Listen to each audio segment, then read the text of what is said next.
The Thom Hartmann Program is brought to you in part by the Aiden Forecast, an investment newsletter with weekly updates of leading market indicators and a monthly deep dive into what the details of the economy and the markets mean for investors and retirees. On the web at aidenmarkets.com. Wines have some of the highest pesticide levels in our food chain. This hour brought to you by ecowine.com. Pesticide-free wines, organic wines, imported from France by the Organic Wine Company, ecowine.com. Hartmann Program is brought to you in part by Super Beets. Super Beets are sourced from non-GMO beets, and they're packed with dietary nitrates, helping to produce nitric oxide for more energy, stamina, and support for healthy blood pressure levels naturally. For more information, call 800-223-8242 or visit tomsbeets.com.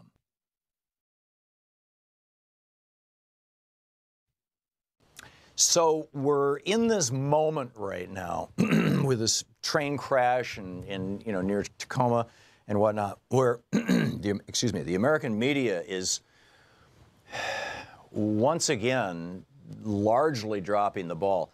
Remember 9/11? I mean, who could forget it, right? A decade before 9/11, in fact, 2 decades, almost 3 decades before 9/11, there were a bunch of people hijacking planes to Cuba. There were people hijacking planes all over Europe. There was a period of about 2 years when there were about 20 or 30 plane hijackings. Everybody was all hysterical about it. The world responded to this. The airlines of the world responded to this by doing what El Al had done at the very beginning, which is hardening their cockpit doors. Congress, a bunch of Democrats, those liberal Democrats in Congress, said, why don't we harden the cockpit doors on our airplanes here in the United States? You know, it's like, if that door had not been easily opened, that hijacker never would have been able to fly that plane into 9/11. He couldn't have done it in Switzerland. He couldn't have done it in England. He couldn't have done it in Israel. He couldn't have done it in France. He couldn't have done it anywhere except here in the United States. How do we get so stupid? Well, it turns out Congress actually tried to pass legislation requiring airlines to harden their cockpit doors, but it would cost an extra $100,000 per airplane.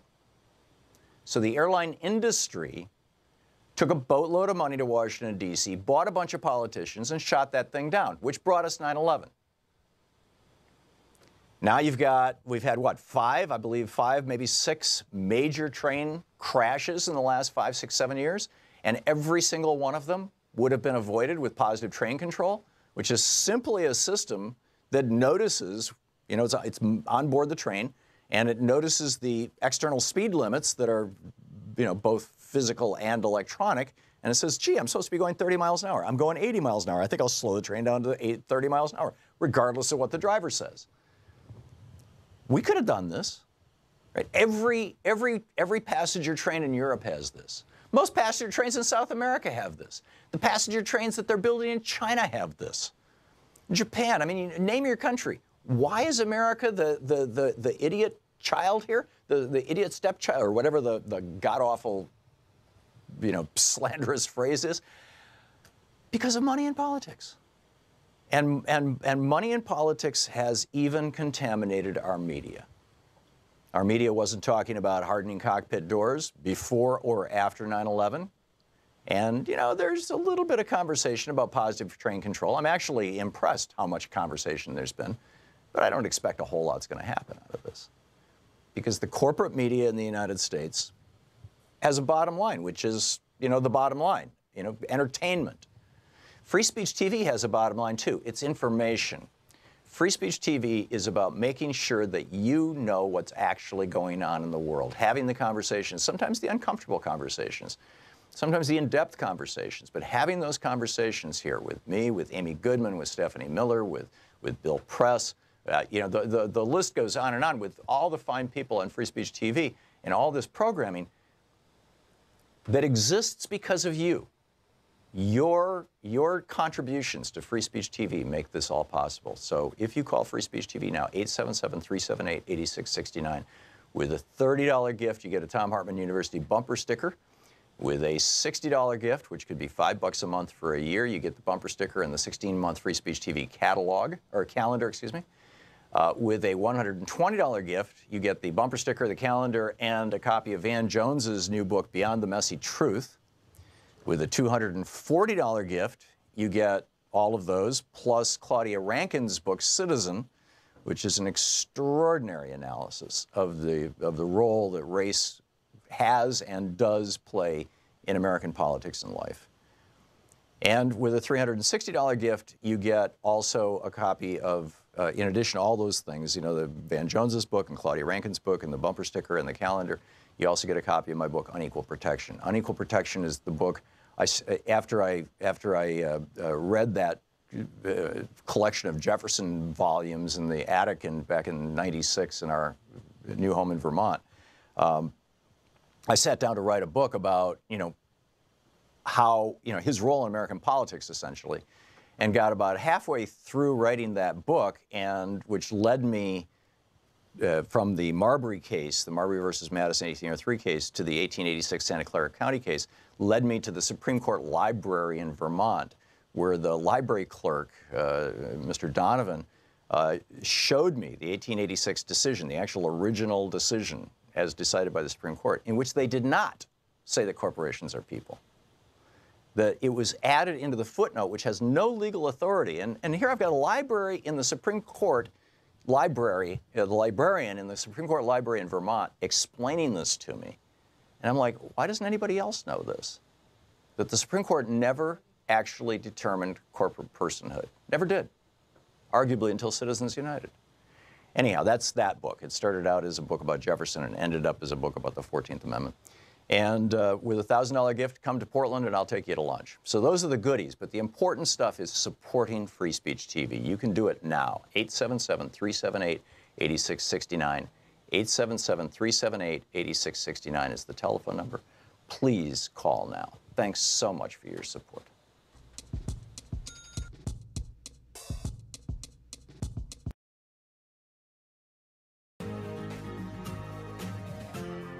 This is the Thom Hartmann Program.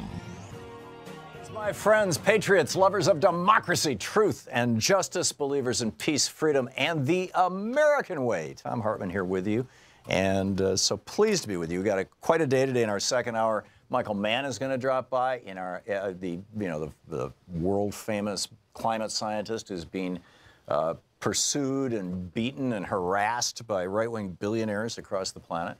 And in our third hour, Scott Carter, the executive producer of the Bill Maher Show, HBO's Real Time with Bill Maher, will be here. And he's a playwright, and he's done some amazing work that we're going to be talking about and involving you in the conversation. That'll be our third hour. I want to open this first hour, though, talking about the tax bill and the train crash, or derailment, as it were. And in fact, let me start with the train, just to get this out. This train derailment yesterday was completely unnecessary. Back a decade ago, in fact, it was more than a decade ago, Congress put into place this thing called positive train control. About half of all trains in the United States have it. About a third of all passenger trains in the United States have it. And basically, you know how if you buy a 2000 whatever, actually I rented a Prius at the airport day before yesterday, and it's amazing. If I go out of my lane, a little light flashes and it goes beep, beep, beep, beep, beep, right? I mean, you know, this technology is not like insanely sophisticated or hugely expensive. It's in pretty much every car being sold right now.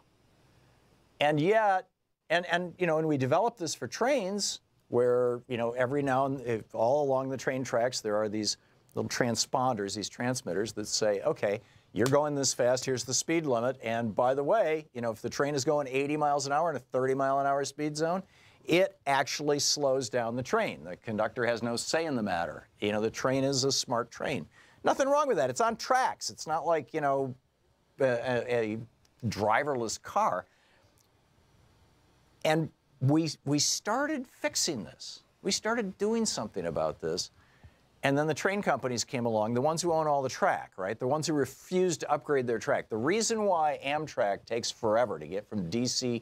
to Boston via New York, or just, you know, to New York, the reason it takes forever is because it's going on old track that is owned by freight rail companies, and they don't care that the track is, you know, if it's capable of carrying high-speed passenger rail. It's not even an issue for them, other than the fees that they get from Amtrak for use of the track.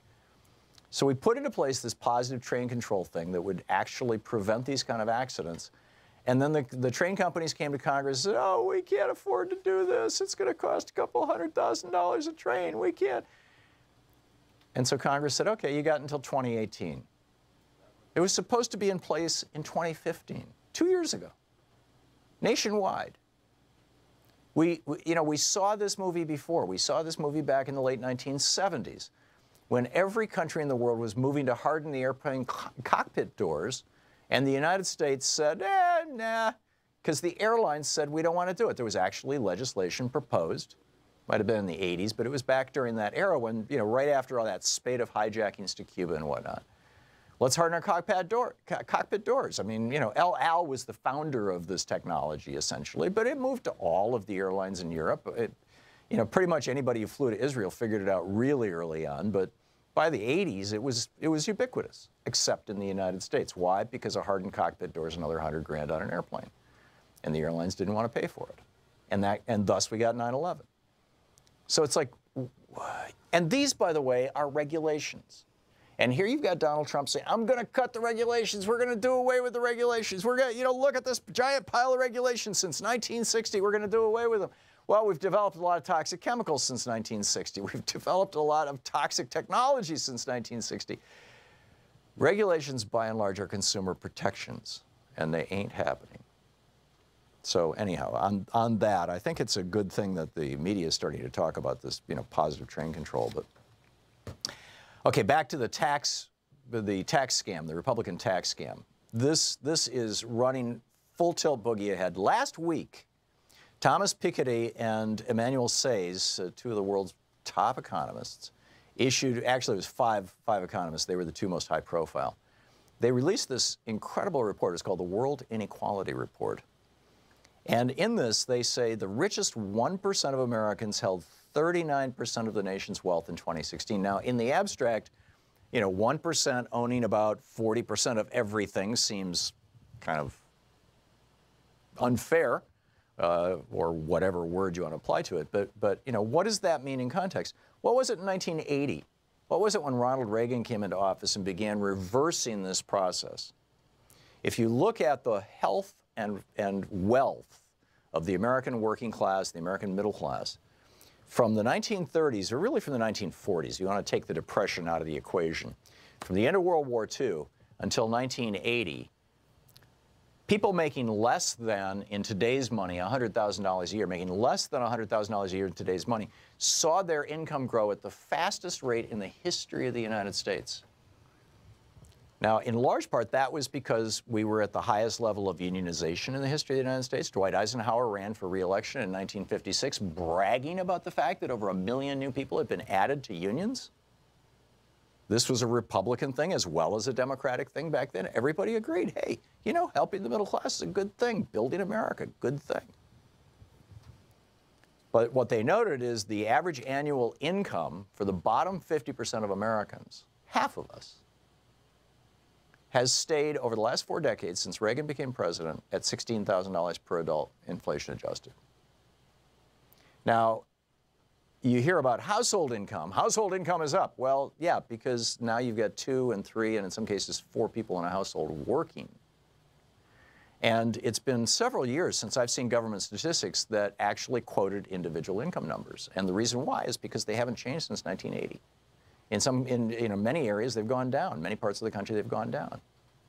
While household income has gone up because more people are working. And then if you look at the top 1,300 households, 0.001% of Americans, the top 1,300 households, their income since 1980 has gone up 636%. And so what are the Republicans doing with their tax policy? They're saying, hey, let's increase the income for that top 1/100th of 1%. Is this fair? Is this reasonable? Is this, 60% of Americans think that this tax bill is a scam. In fact, here's the exact numbers. 55% of Americans explicitly oppose the Republican tax bill versus 33% who support them. This is from a graphic over at the top of DemocraticUnderground.com. 66% of Americans believe that the tax bill is principally going to benefit the very, very wealthy and not the middle class. And they're right, by the way. A new study by the Tax Policy Center finds that next year, nearly 2/3 of the benefits, over 60%, nearly 2/3 of the benefits of this tax bill are going to go to the richest 20% of Americans. 84%, by 2027, 84% of all the benefits to this from this tax bill are going to go to the top 1% of Americans. The vote is going to be this afternoon. They have not yet voted on it. Blue state Republicans, MSNBC is reporting right now, blue state Republicans say that would be like the California 14 I mentioned. Flipthe14.com, I think, is the website about the 14 Republicans who are elected in California. Hey, you know, let's replace these guys. What do you have? You know, people who want to have this kind of tax policy, this kind of social engineering? Really? So your thoughts on the best way to stop the tax bill. What is the best way to stop this tax bill? Is it a matter of simply calling your elected representatives, which you can do right now? Or is there something else? I mean, you know, talking about it, obviously, publicizing it, trying to fight back the BS coming out of Fox News and right-wing hate radio. I mean, what are the best alternatives? Have you had any conversations recently with any of your friends about this tax bill? What are you hearing from people? How's it selling in your neck of the woods? And then I got to tell you about the Bridgeport Bank. We'll be back with that in a minute. This is the Thom Hartmann Program. We'll be back with more of the news of the day, your calls, and my take on all of the above right after this.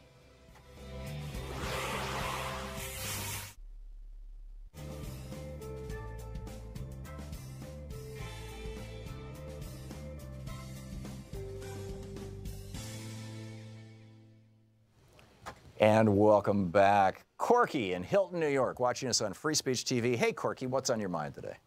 Oh, Tom, yeah. This whole thing is about money. Yeah, how about that? And all these legislators, they know they're going to lose their job because of it. So they're setting themselves up for, for what's to come.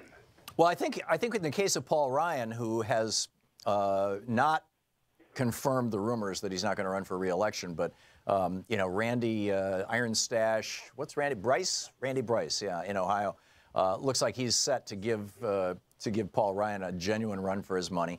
The guy who comes on this show every Wednesday for an hour and takes calls from our listeners, Mark Pocan, Congressman Mark Pocan, who's the co-chair of the Congressional Progressive Caucus.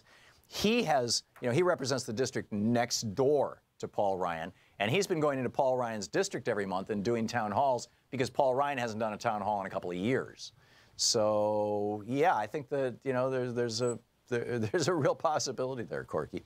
It's an interesting one. We'll see where it all goes. Conrad, thanks, Corky, for the call. Conrad in Ramona, California. Hey, Conrad, what's on your mind today? Hi, Tom. I wanted to double down on what Carol from St. Paul called about yesterday, that the middle class is the working class and vice versa. I called about 2 weeks ago about it, and I had mentioned that the rich have a saying, you don't work for money, money works for you. Right. What I'd forgotten to mention was something I've come up with is it's a test to figure out, are you part of the working class? And here's the test. If you stop working and the money stops coming in, you're working class. And that includes, executive CEOs. They may be on salary, but if they stop showing up for work, that's it. Yeah. They're out of a job. There are two distinctions here, Conrad, that I think it's important for us to make. The one is the difference between wages that are earned as a result of thought or muscle, right? In other words, you work for a living and you get a paycheck, and that is taxed at 39.5% right now. Or you make your money using money. You make your money from dividends, you make your money from interest, you make your money from capital, or in the rare case of the vulture bankers, you make your money on what's called carried interest, which is basically skimming 20% off the top of other people's investments. In that case, you pay a maximum of anywhere from 15 to 25% income tax. And so from a where's the money going and how is it going point of view, there's a very real difference between the working class who works for a paycheck versus the investor class. And I think we need to make that distinction. On the other hand, there's also a big distinction between the working class person who's making $30,000 a year, $20,000 a year, $40,000 a year, and if, as you point out, Conrad, their money stops, they are totally screwed, right? I mean, you know, half of all bankruptcies in America are because somebody got sick. The other half are because somebody got underwater, and typically it involves a job loss. And so to say that they are in the same class category and have the same concerns, considerations, worries, you know, life, whatever, as somebody who is still earning a paycheck, but is earning a paycheck of, you know, $5–10 million a year as an athlete or an actor or something like that, I don't think that you can make that parallel. You know, I get the reality of they're getting a paycheck, but I think that, you know, in terms of, and Conrad, thank you for the call, in terms of understanding class, we really have to be more granular than that. We'll be right back.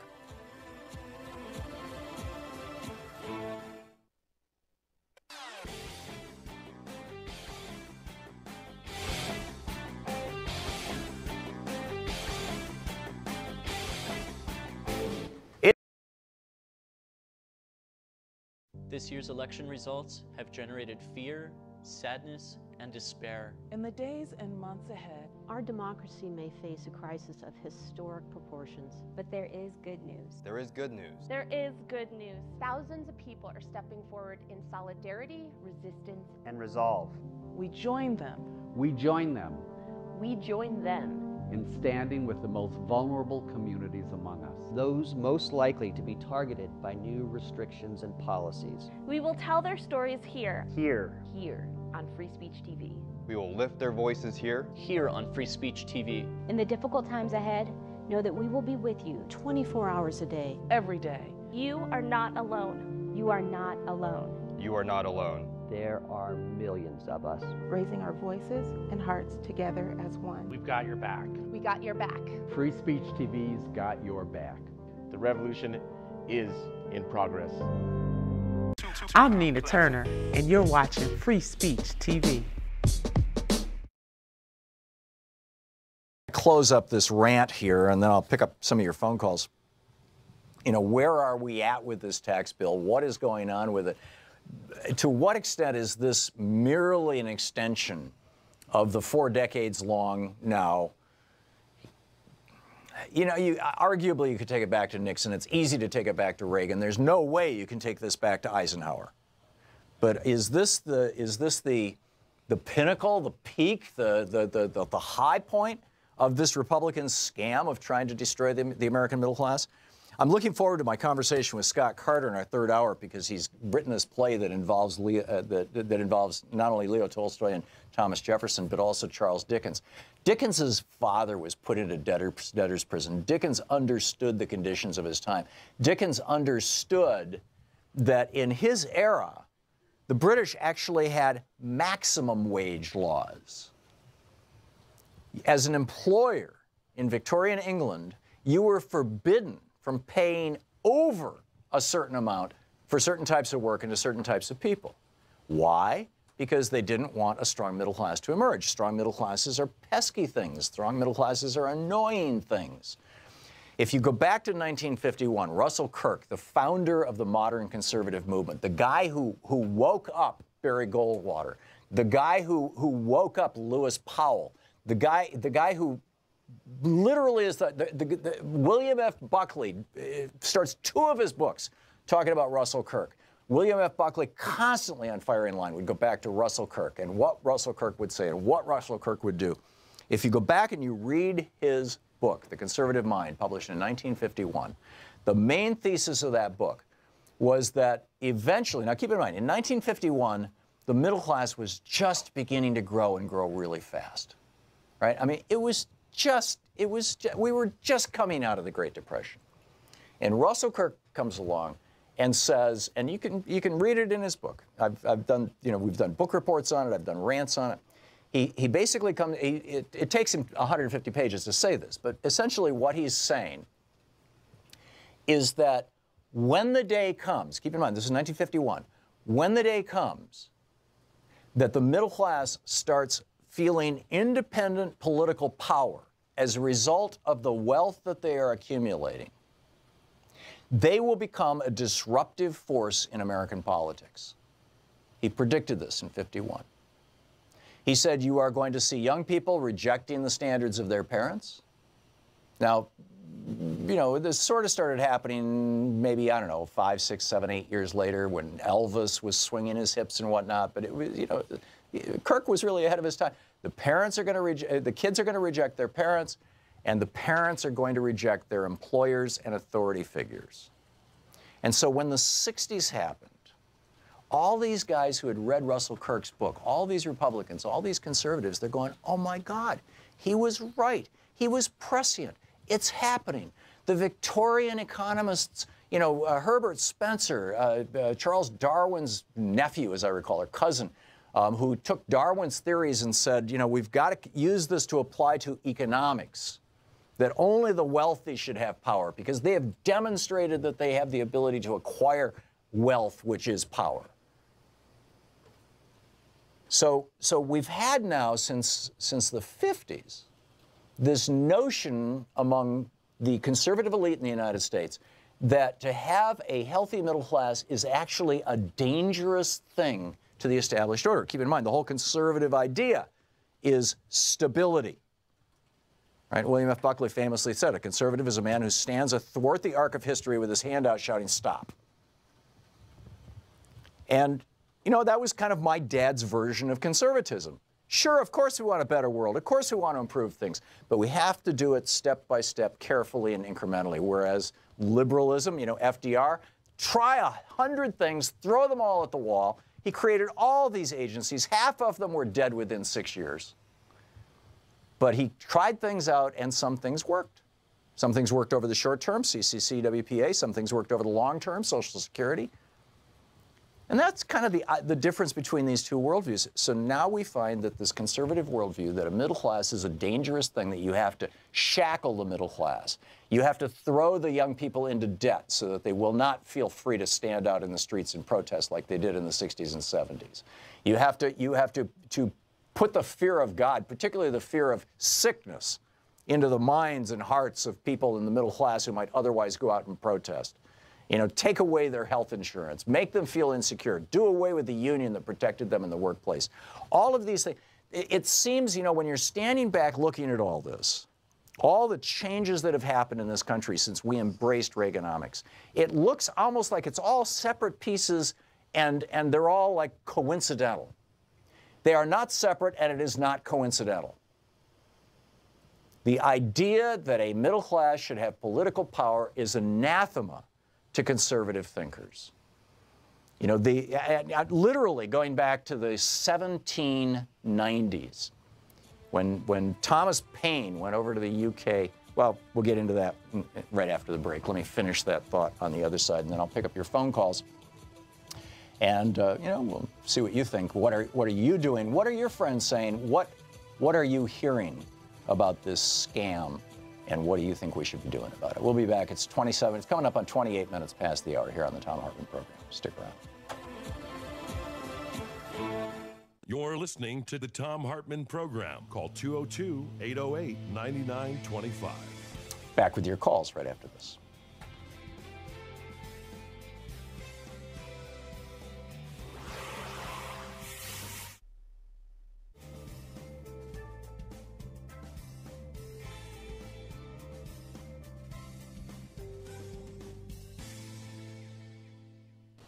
So we're in this moment right now with this train crash in you know, near Tacoma and whatnot, where the American media is once again largely dropping the ball. Remember 9/11? I mean, who could forget it, right? A decade before 9/11, in fact, 2 decades, almost 3 decades before 9/11, there were a bunch of people hijacking planes to Cuba. There were people hijacking planes all over Europe. There was a period of about 2 years when there were about 20 or 30 plane hijackings. Everybody was all hysterical about it. The world responded to this. The airlines of the world responded to this by doing what El Al had done at the very beginning, which is hardening their cockpit doors. Congress, a bunch of Democrats, those liberal Democrats in Congress, said, why don't we harden the cockpit doors on our airplanes here in the United States?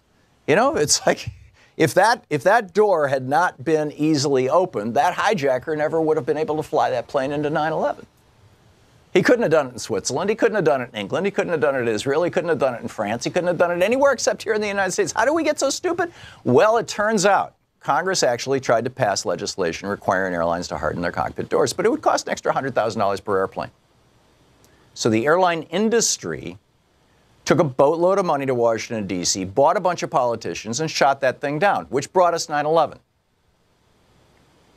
Now we've had what, five, maybe six major train crashes in the last 5, 6, 7 years, and every single one of them would have been avoided with positive train control, which is simply a system that notices, it's on board the train, and it notices the external speed limits that are, both physical and electronic, and it says, gee, I'm supposed to be going 30 miles an hour. I'm going 80 miles an hour. I think I'll slow the train down to 30 miles an hour, regardless of what the driver says. We could have done this, right? Every passenger train in Europe has this. Most passenger trains in South America have this. The passenger trains that they're building in China have this. Japan, name your country. Why is America the idiot child here? The idiot stepchild, or whatever the god-awful, slanderous phrase is? Because of money in politics. And money in politics has even contaminated our media. Our media wasn't talking about hardening cockpit doors before or after 9/11. And, there's a little bit of conversation about positive train control. I'm actually impressed how much conversation there's been, but I don't expect a whole lot's going to happen out of this. Because the corporate media in the United States has a bottom line, which is, the bottom line, entertainment. Free Speech TV has a bottom line, too. It's information. Free Speech TV is about making sure that you know what's actually going on in the world, having the conversations, sometimes the uncomfortable conversations, sometimes the in-depth conversations, but having those conversations here with me, with Amy Goodman, with Stephanie Miller, with Bill Press. The list goes on and on with all the fine people on Free Speech TV and all this programming that exists because of you. Your contributions to Free Speech TV make this all possible. So if you call Free Speech TV now, 877-378-8669, with a $30 gift, you get a Thom Hartmann University bumper sticker. With a $60 gift, which could be $5 a month for a year, you get the bumper sticker and the 16-month Free Speech TV calendar, excuse me. With a $120 gift, you get the bumper sticker, the calendar, and a copy of Van Jones's new book, Beyond the Messy Truth. With a $240 gift, you get all of those, plus Claudia Rankine's book, Citizen, which is an extraordinary analysis of the role that race has and does play in American politics and life. And with a $360 gift, you get also a copy of, in addition to all those things, the Van Jones's book and Claudia Rankine's book and the bumper sticker and the calendar, you also get a copy of my book, Unequal Protection. Unequal Protection is the book, after I read that collection of Jefferson volumes in the attic back in '96 in our new home in Vermont, I sat down to write a book about, how, his role in American politics, essentially, and got about halfway through writing that book, and which led me from the Marbury case, the Marbury versus Madison 1803 case, to the 1886 Santa Clara County case, led me to the Supreme Court Library in Vermont, where the library clerk, Mr. Donovan, showed me the 1886 decision, the actual original decision as decided by the Supreme Court, in which they did not say that corporations are people. That it was added into the footnote, which has no legal authority. And here I've got a library in the Supreme Court library, the librarian in the Supreme Court Library in Vermont explaining this to me. And I'm like, why doesn't anybody else know this? That the Supreme Court never actually determined corporate personhood. Never did. Arguably until Citizens United. Anyhow, that's that book. It started out as a book about Jefferson and ended up as a book about the 14th Amendment. And with a $1,000 gift, come to Portland and I'll take you to lunch. So those are the goodies, but the important stuff is supporting Free Speech TV. You can do it now. 877-378-8669. 877-378-8669 is the telephone number. Please call now. Thanks so much for your support.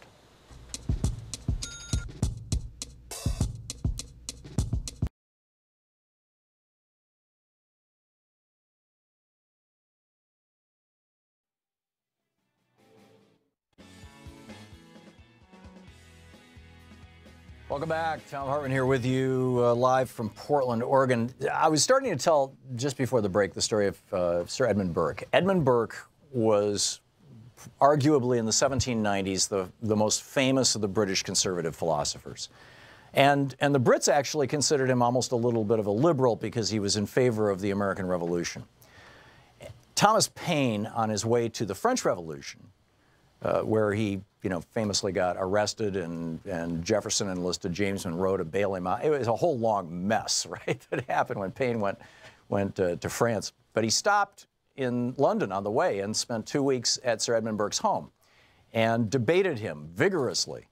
And he was so offended by Burke's position, Burke's famous statement. I paraphrase it as Burke saying, the profession of tallow maker and hairdresser, a man should be allowed to work as one, but well, actually, let me read you Paine's actual quote, because I always mangle it. And he says, the occupation of an hairdresser or a working tallow candler, a candle maker, cannot be a matter of honor to any person, to say nothing of a number of other more servile employments.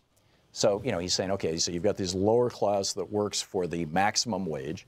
He says, but he doesn't want to hurt those people. He says, such descriptions of men ought not to suffer oppression from the state. But, and here's the key to it, and this is to today's conservatives who are throwing hundreds of thousands of people off the voting rolls because they're poor, because they're black, because they're young, because they're old. But, Sir Edmund Burke wrote, the state suffers oppression if such as they, this is hairdressers and candle makers, if such as they, either individually or collectively, are permitted to rule. In this you think you are combating prejudice, but you are at war with nature. So he believed this natural order of hierarchy and patriarchy and class and all this kind of stuff. And, Thomas Paine literally wrote an entire book in rebuttal to Burke. That 2 weeks he spent at Burke's house so angered him, he wrote The Rights of Man as a rebuttal to Burke. And he starts out, he says, when I contemplate the natural dignity of man for the honor and happiness of its character, I become irritated at the attempt to govern mankind by force and fraud, as if we were all knaves and fools, and I can scarcely avoid disgust at those who are thus imposed on. And then he goes on to, we have to review the governments which arise out of society in contradistinction to those which rose out of superstition and conquest. So that's kind of the basis. I mean, the conservative thought was formed in the modern American conservative thought, in large part by Sir Edmund Burke, and by the religious folks who believed that if you were looking for who God favored, your best way to figure that out was who did God make rich. And so, John Calvin's theory that, you want to know who God favors, look at who he's made rich. And therefore, the whole Calvinistic notion that therefore the rich people should rule the country. This is where it's all come. This is where we're at now. And it's now being made into policy with this tax program. Anyhow, picking up your phone calls, Linwood in Gordonsville, Virginia. Hey, Linwood, what's up? Hey, Linwood. Tom, what's going on? I love your show. Thank you. The point that you made earlier in the broadcast about how you're talking about Thomas Paine and these different people that want the hierarchy rule, it's similar to that of the Bacon's Rebellion that happened in the 1700s in this country, where the ruling class elite created the white and black terms to identify races as a way to divide the people against each other so there would never be another Bacon's Rebellion. It's similar to what's happening today, where working people today of all nationalities, we become more accustomed to saying that we become more immune to inequality. We're like, okay, well, the rich make the country, we should accept this as normal. But it's not normal when you've got people working 2 or 3 jobs at a time. People can't afford housing. People can't afford basic health care. And even to make it, they have to shack up with 2 or more people just to pay their rent or their mortgage. So I don't see how this is good for the country. Yeah. And you have that train track that went downhill in Washington. Well, we were talking about that in the Obama years, but it never progressed. Yeah. it never went anywhere. Well, actually, Congress did pass a law requiring positive train controls by 2015 nationwide. It's just that Congress got lobbied by the train industry. The Supreme Court has said in the Buckley case in 1976 and others, Citizens United most famously, has said that, you know, if a lobbying organization, if a corporation, if an industry, if a wealthy individual wants to own a politician or even an entire political party, that is protected by the First Amendment. And so, you know, the train industry, just like the airline industry, basically, you know, they own our politicians. But it's costing people's lives. I mean, Yep. It seems to me that the lives of the American people, it doesn't matter no more. It's like the ends justify the means. Yeah, you know what? You know what is this writ large, Linwood, is the NRA and guns. That too, and the guns, that's nothing more than people trying to make money off violence. Yep. They perpetuate propaganda and get all these stoked up fears about people, and people are shooting each other for just. Yeah, 30,000 dead Americans a year, 10 times 9/11 every single year in the United States just from gun violence. It's amazing. Linwood, thank you for the call. Excellent points all. Chuck in St. Petersburg, Florida. Hey, Chuck, what's on your mind today? Plenty. Earlier in your show, you were talking about household income. And I remember when Reagan stole the White House in 1980, when they started the reverse Robin Hood plan. And unfortunately, we haven't come out of the Reagan Depression since.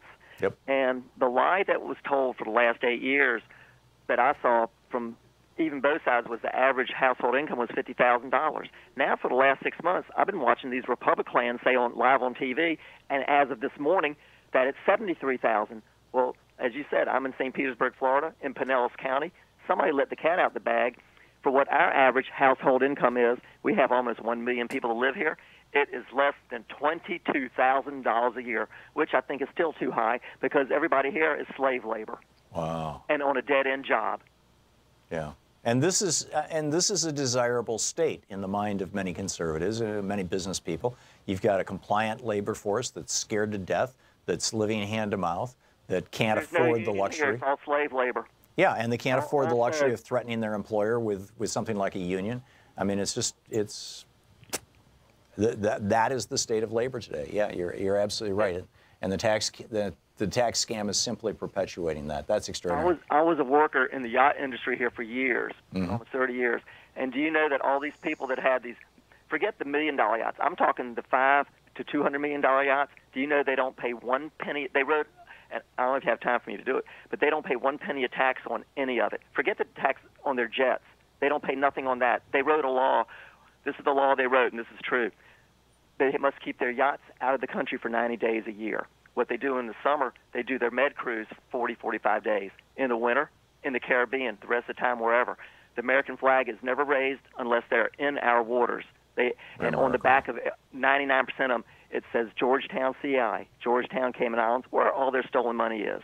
Right. And in other words, if they keep their boat out of the country for 90 days, they pay no tax whatsoever. That's remarkable. Billions of dollars stolen from us every year. Yeah. Now, the smaller version of that, I was witness to, you know, when we've lived at 2 marinas. We used to live in a boat in D.C., and we lived at 2 different marinas. And when we lived at the first marina, the guy who had the boat 2 boats down from us was a lobbyist, and was always flying his Tea Party flag. And he used to have all these parties on the boat, you know, with bringing these, you know, young women and whatnot. In fact, Louise had to walk one home one night. She was so drunk, Louise was afraid she was going to fall into the water and die. And he was writing off the entire expense of his boat because it was for entertainment, right? He's a lobbyist, so that can be done too. I mean, it's amazing all the ways that the tax code accommodates the wealthiest among us. Chuck, thanks for the call. Mike in Lomita, California, listening on KPFK out of Los Angeles. Hey, Mike, what's up? Hey, Tom. Under the head of Don't Despair, Do Something, I want to recommend 2 websites. One is notonepenny.org, and the other is TrumpIsNotAboveTheLaw.org. Okay. The first one I heard about just Saturday at Representative Maxine Waters' town hall, and it's about opposing the tax bill. We're going to Republican congressmen's sites in potential swing districts and demonstrating this afternoon against the thing. And the other site is about in case Trump fires Mueller to sabotage the investigation. Right. There's going to be instant demonstrations all across the country within a few hours. And I just recommend everyone to check out both of these sites, notonepenny.org and TrumpIsNotAboveTheLaw.org. Right. And both of those sites are mirroring real movements. There's also needtoimpeach.com, which is Tom Steyer's site, you know, where you can sign up and you can get, you know, announcements and whatnot. I watch these ads by Tom Steyer, and you know, part of me thinks, okay, this guy wants to run for president in 2020 or 2024, and then another part of me says, yeah, and that'd be a fine thing. You know, it's like, it's pretty impressive. He's really put himself out there, and you know, he's really doing something, which is you know, something to say. But yes, there's a lot of these movements, Mike, and thanks for the heads up on those two URLs, and you know, check it out. We're coming up on 45 minutes past the hour. It's the Thom Hartmann Program. We'll be back with more of your calls and the news of the day after this. Again, just to recap, the Republicans want to shovel $5 trillion to the top 1%, take $3.5 trillion from the bottom 90%, and that's how it works. Listening to Thom Hartmann. Visit ThomHartmann.com for audio and video archives. And if Congress hadn't wimped out to the train lobby, there would be no dead people near Seattle right now.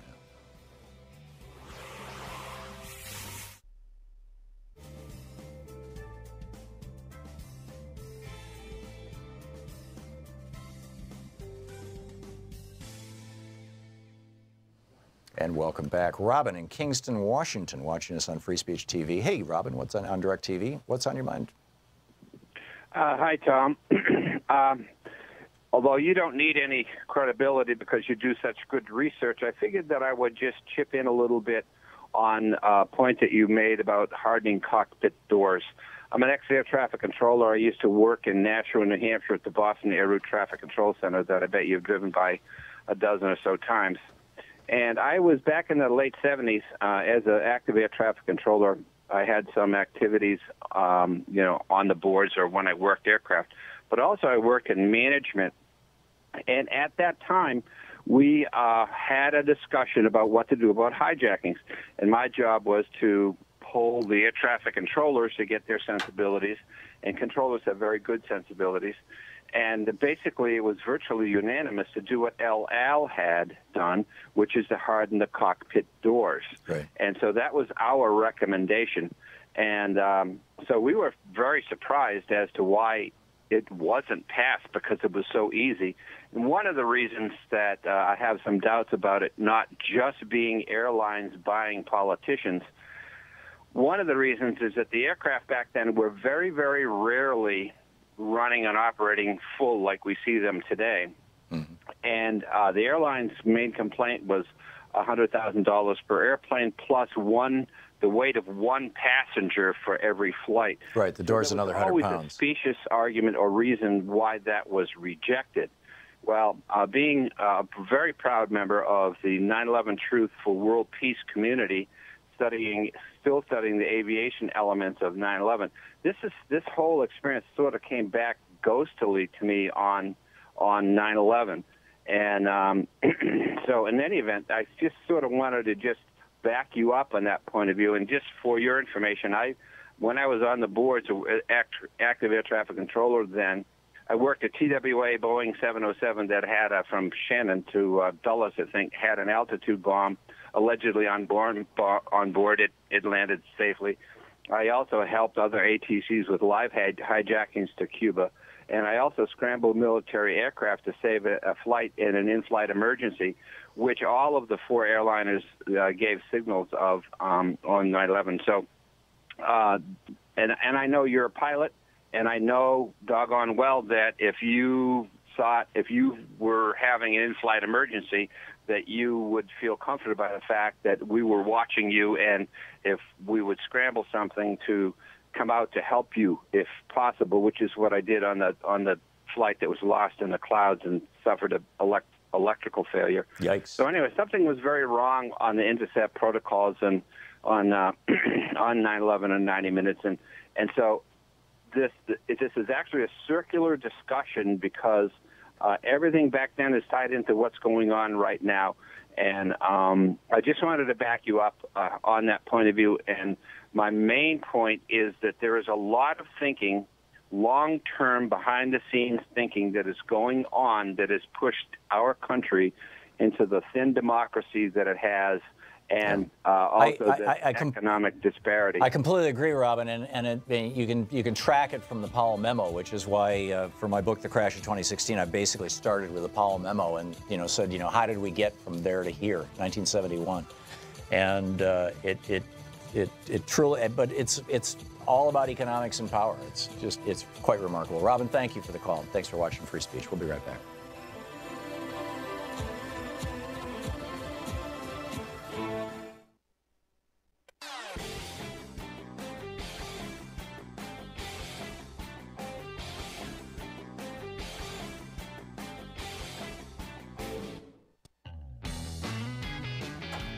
Welcome back. Thom Hartmann here with you, and Jimmy in Northwood, Ohio. Hey, Jimmy, what's on your mind today?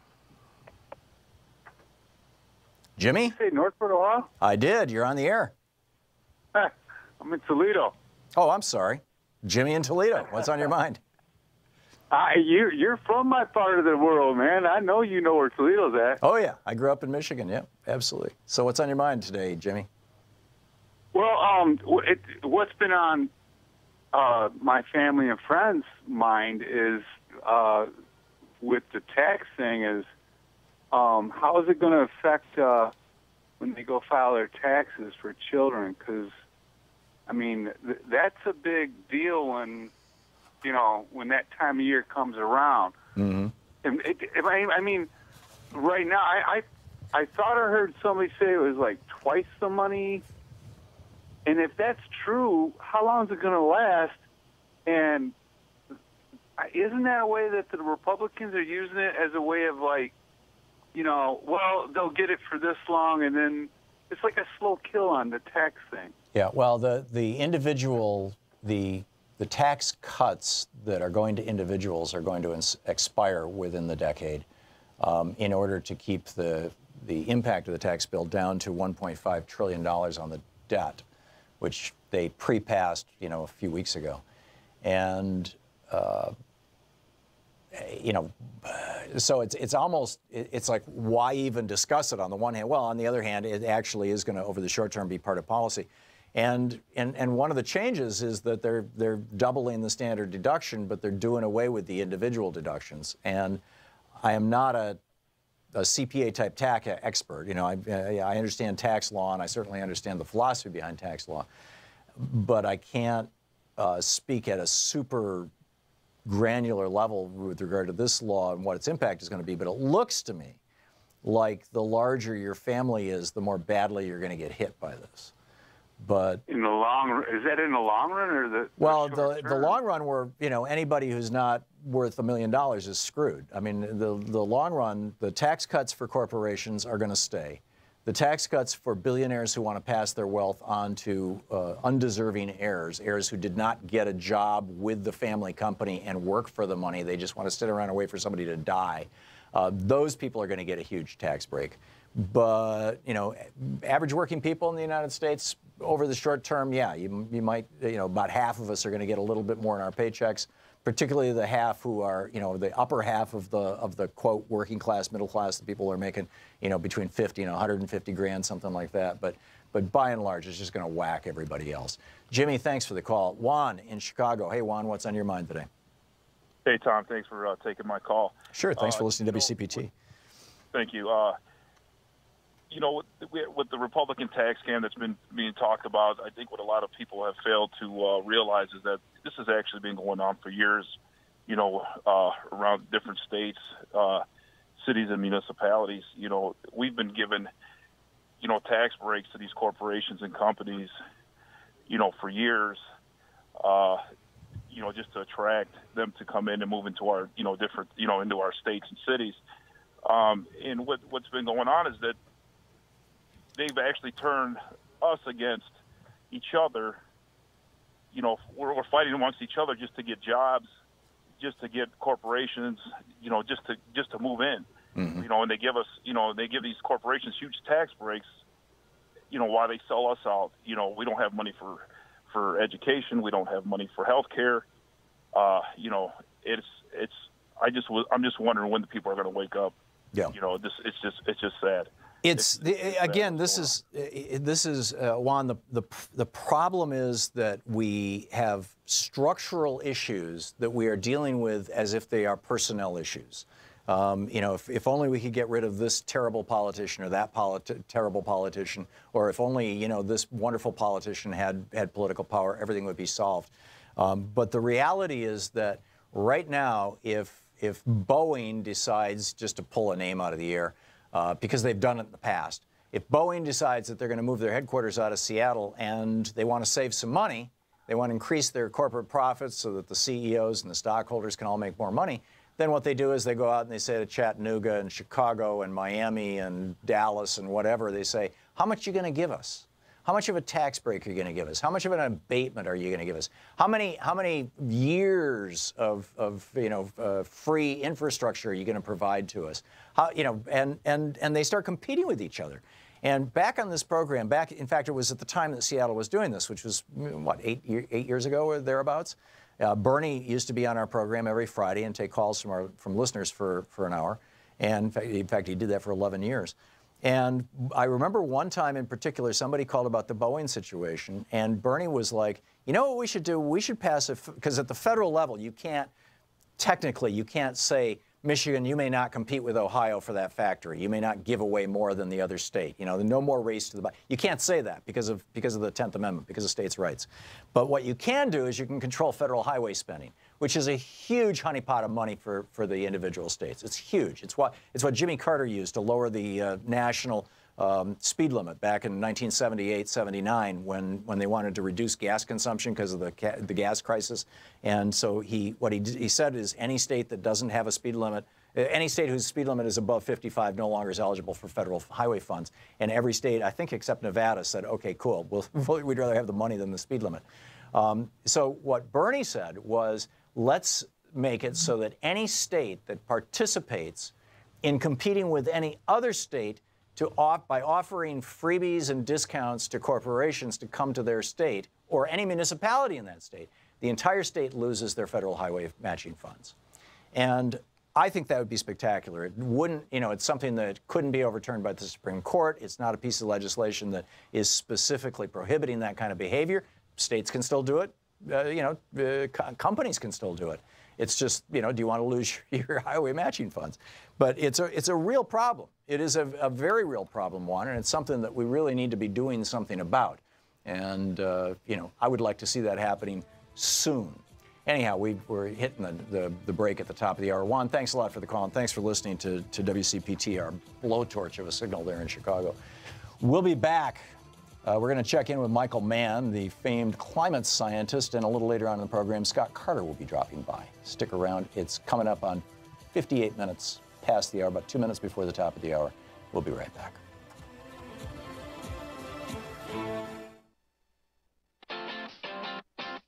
You're listening to Thom Hartmann.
The Thom Hartmann Program is brought to you in part by the Aiden Forecast, an investment newsletter with weekly updates of leading market indicators and a monthly deep dive into what the details of the economy and the markets mean for investors and retirees. On the web at aidenmarkets.com. Wines have some of the highest pesticide levels in our food chain. This hour brought to you by EcoWine.com. Pesticide-free wines, organic wines, imported from France by the Organic Wine Company, EcoWine.com. Hartmann Program is brought to you in part by Super Beets. Super Beets are sourced from non-GMO beets, and they're packed with dietary nitrates, helping to produce nitric oxide for more energy, stamina, and support for healthy blood pressure levels naturally. For more information, call 800-223-8242 or visit tomsbeets.com.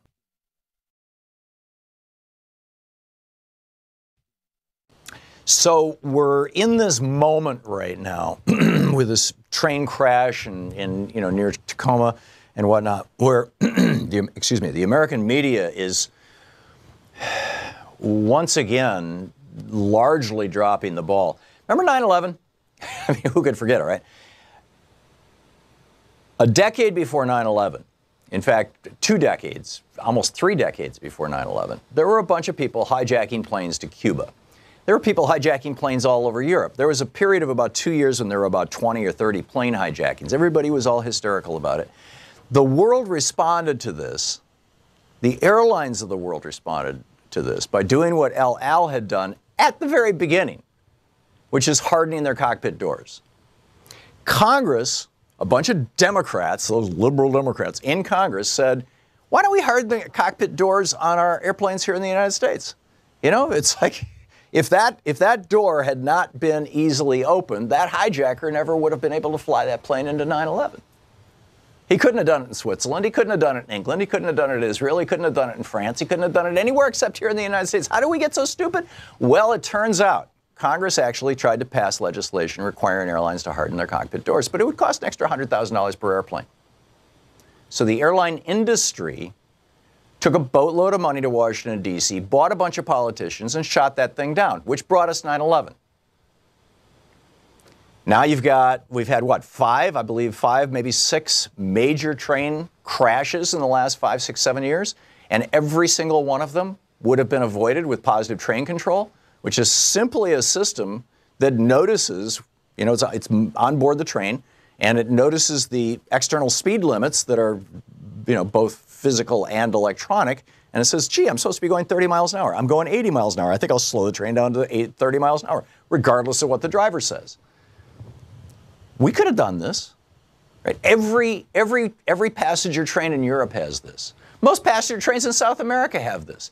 The passenger trains that they're building in China have this. Japan, I mean, name your country. Why is America the idiot child here? The idiot stepchild, or whatever the god-awful, slanderous phrase is? Because of money in politics. And money in politics has even contaminated our media. Our media wasn't talking about hardening cockpit doors before or after 9/11. And, there's a little bit of conversation about positive train control. I'm actually impressed how much conversation there's been, but I don't expect a whole lot's going to happen out of this.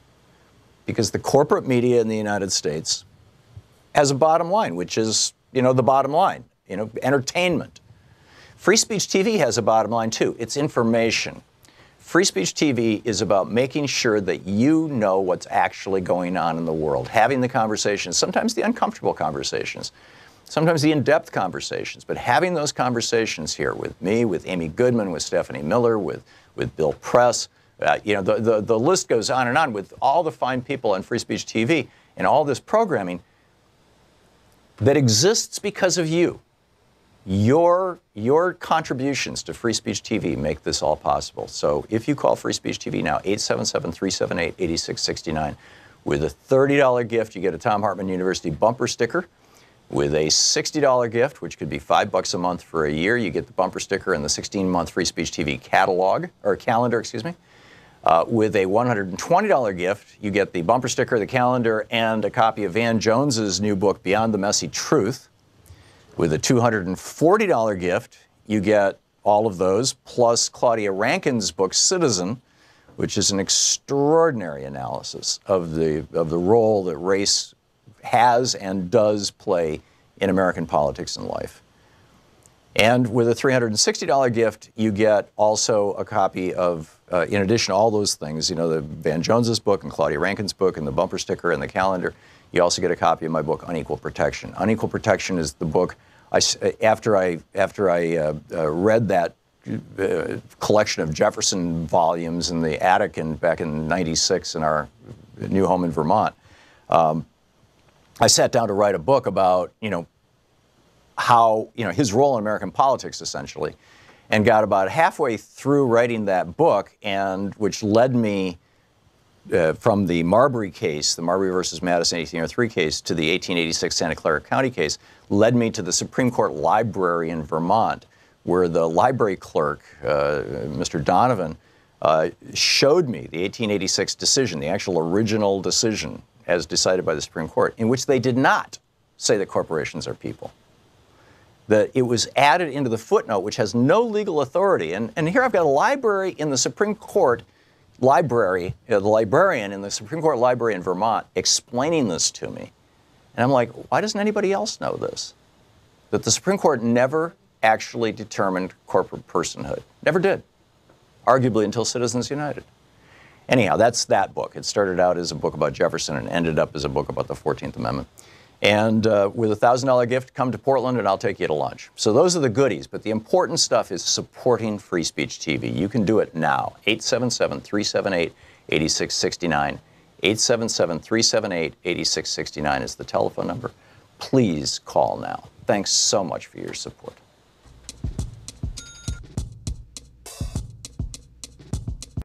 The book on operations, people, how you back.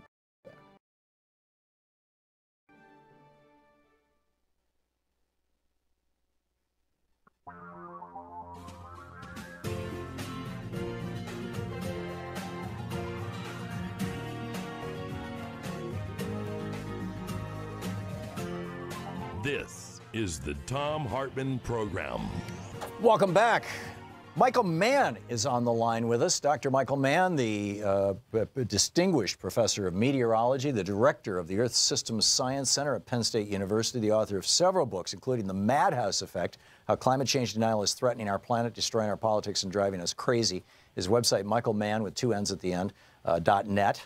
And on Skype, you can tweet him at MEMANN00. Dr. Mann, welcome back to the program. Well, thanks, Tom. Good to be with you. It's been a while since we've talked. I'm curious, broadly speaking, what's your assessment of the current state of our knowledge of our climate and the challenges that we face in that context, number one? And number two, in the context of your telling the world about that, I'm curious what's happening with the various right-wing trolls and corporations and whatnot that have been, shall we say, hounding you? Yeah, so I don't think we've spoken since the election. And, of course, there's a lot of water under the bridge, metaphorically speaking.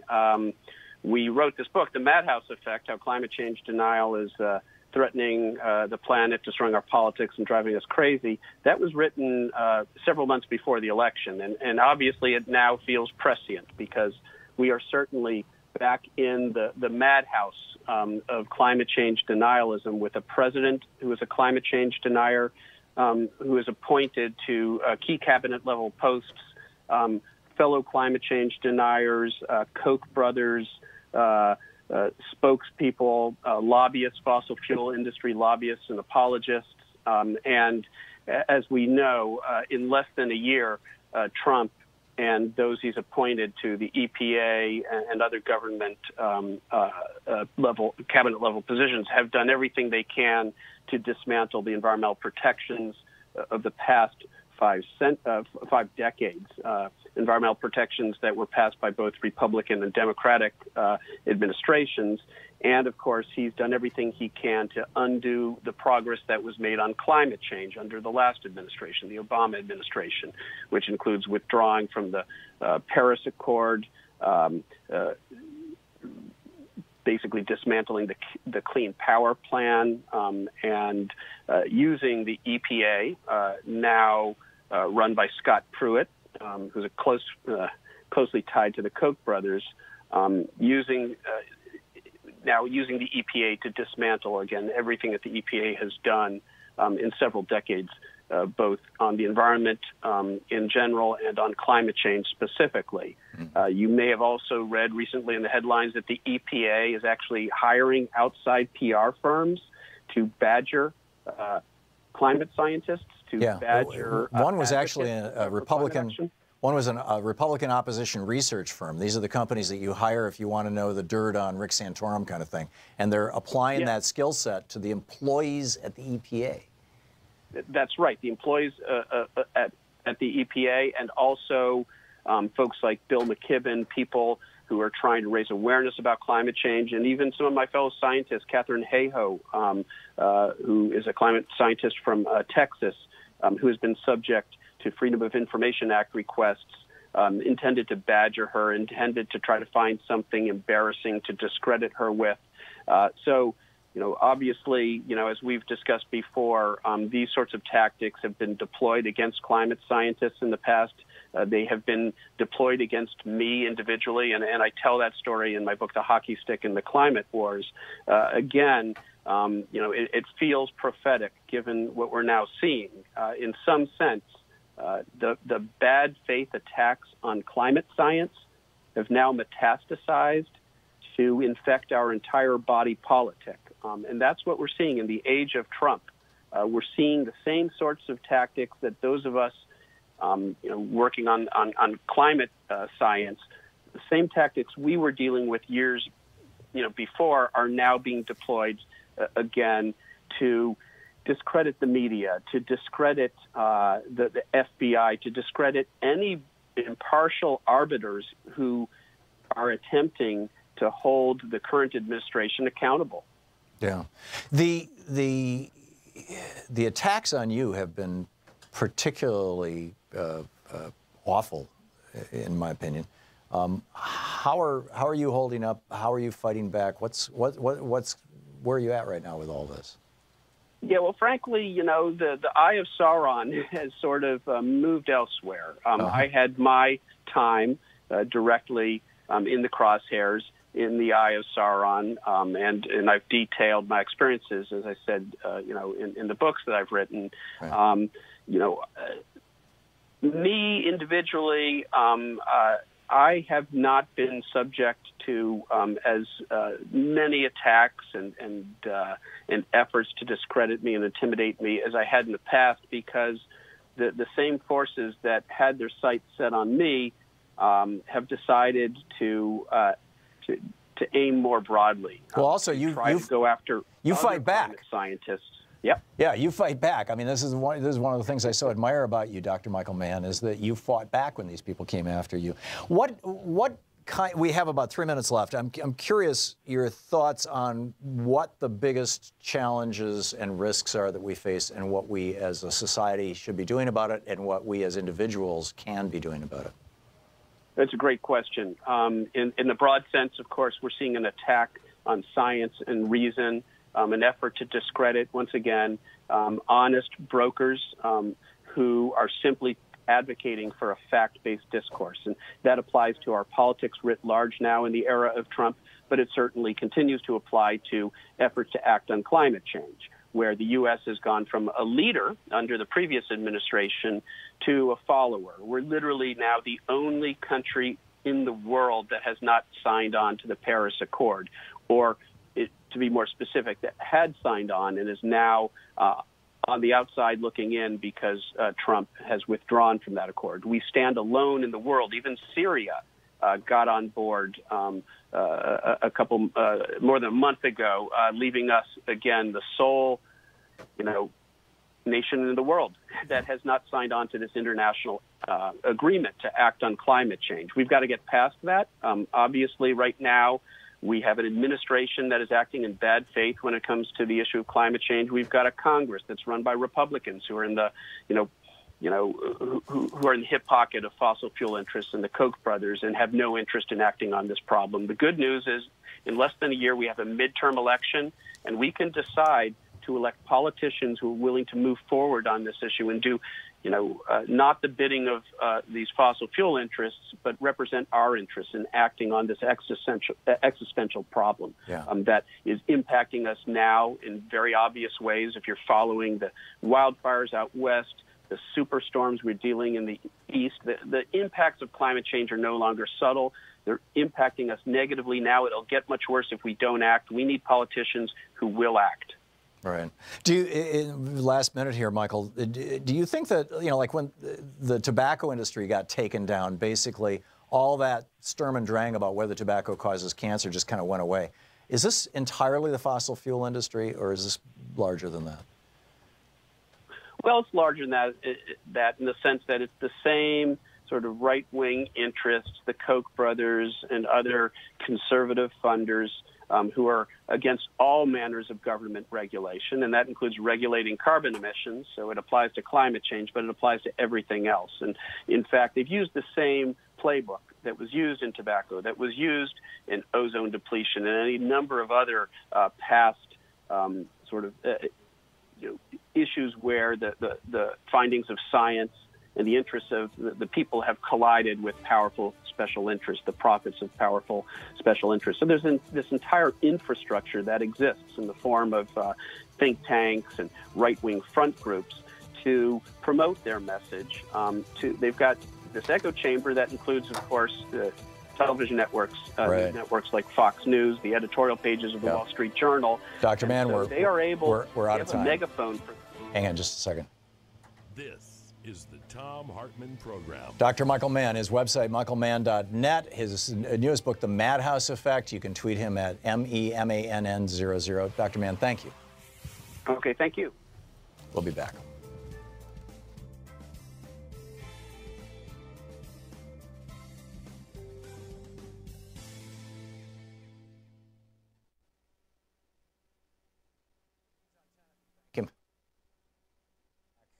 Let's see here.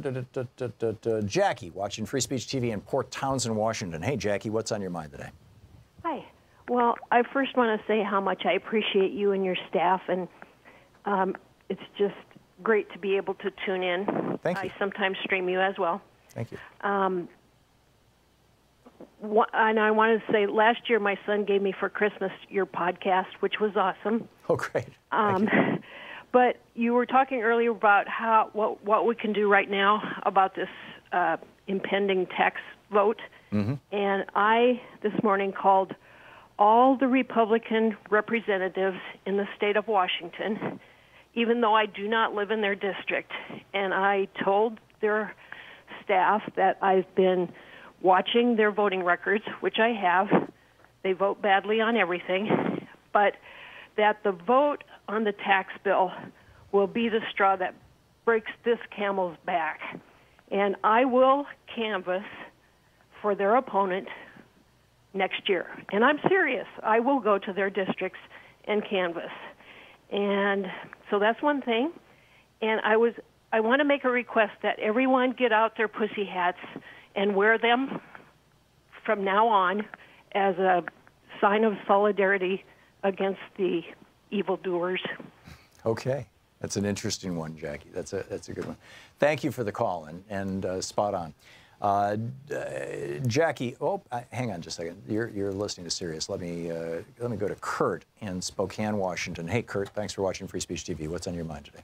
Hi, Tom. I was wondering if you want to comment on how the current tax policy that's getting proposed, how that would affect income policies in terms of people's ability to start their own small businesses. Because it seems to me, I'll let you start getting some words in, but it just seems to me that since the savings and loans fiasco, small businesses have just been losing out. It's been, until the last couple of years, my understanding is it's been harder for small businesses to get credit, although credit is, incredibly loose right now.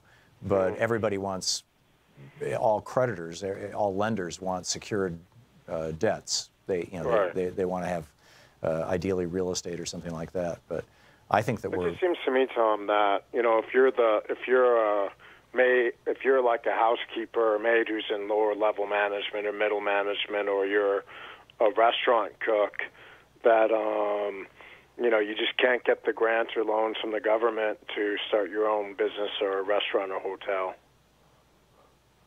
Could be. Is that true? Or is first of all, it's typically not grants or loans from the government that entrepreneurs use to start businesses. I mean, usually it's their own credit, it's or money that they've saved, or they acquire money from investors. And so the role that the government plays in it is giving favorable tax consequences to those investments. And thus encouraging that sort of thing, or giving favorable tax treatments to small business people. And there are a number of benefits that you get by being a small business in the United States, but they're not specific grants. Kurt, thanks for the call. I think that we are seeing in some ways a repeat of that era of the tight credit that particularly that was associated around the crash of, what was it, 87, as I recall. But anyhow, we'll be right back. Stick around.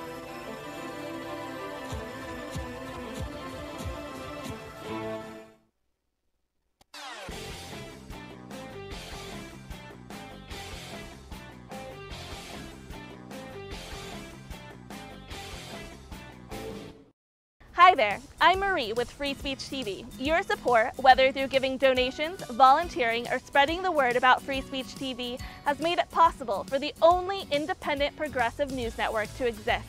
And for that, I want to say thank you. Now you can give to the network powered by the people by donating an unwanted or used vehicle through our Vehicles of Change program. If you have an old car, RV, or even a motorcycle, Free Speech TV can use it to grow and thrive. You can make a bigger difference in supporting Free Speech TV by giving an old car. It's a great way to support the network without having to dig into your bank account. Just call 877-378-8669 and ask for more information about Vehicles of Change. Again, the number to call is 877-378-8669. If it has a VIN, we'll take it in. Thank you.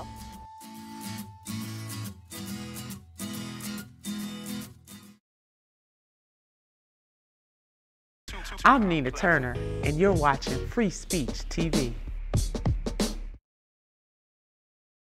It's a remarkable day. Whoop, I just, I had a caller on there, and I just pushed the wrong button and dumped him. If you're the caller I just dumped, call back. My apologies. David in Woodland Hills, California. Hey, David, what's on your mind today? Oh, thank you, Guru, and I promise not to sing.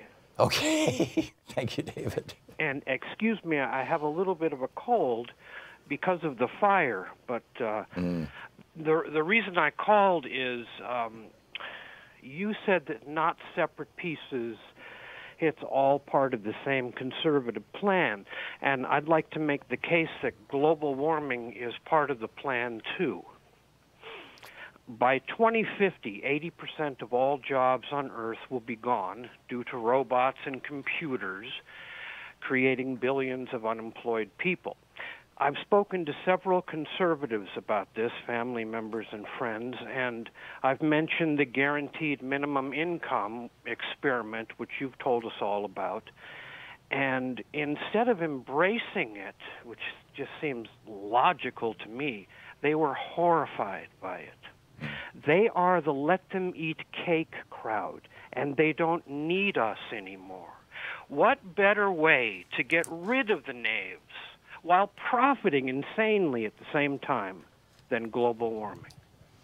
So, I mean, you could build a case, and a number of people have done so, probably David K. Johnston, the most notable among them, that many of the Republican slash conservative tax policies in particular, but even other policies like Reagan shutting down the construction of new infrastructure in the United States for all practical purposes. We really haven't had any major building projects since the 80s.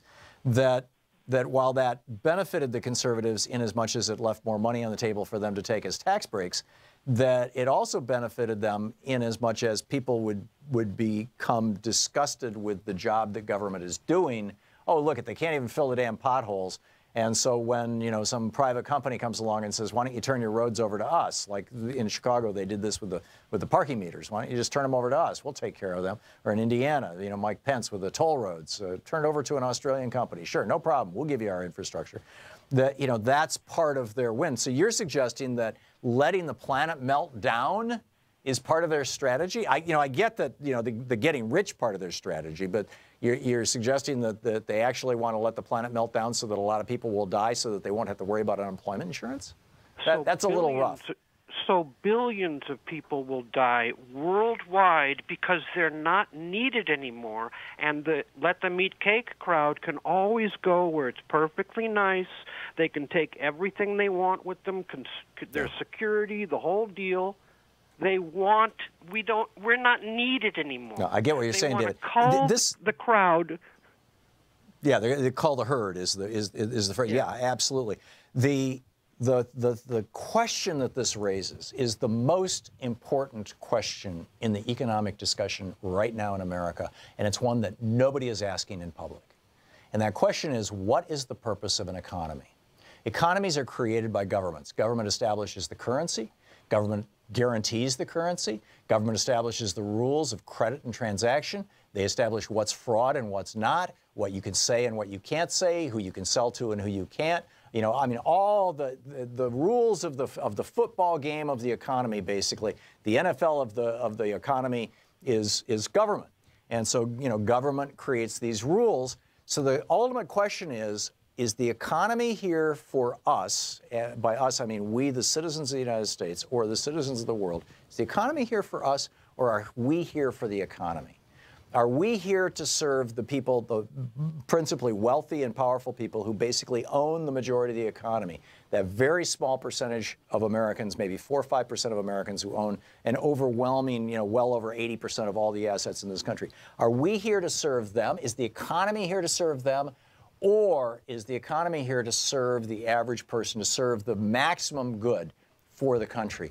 And the Democratic position on this since the Great Depression, since the 1930s, the Democratic Party's position has been that the economy is put here by us, by government, through the instrument of government, to serve the general welfare, a phrase that appears over and over in the Constitution, starting in the preamble, and opens Article 1, Section 8, and closes Article 1, Section 8, the so-called enumerated powers that conservatives are so in love with, you know, for the general welfare. Whereas conservatives would say, no, the economy is here so that people who have initiative and gumption and inherited millions of dollars from daddy like Donald Trump can get even richer.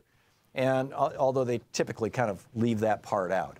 And that's the conversation that we're not having.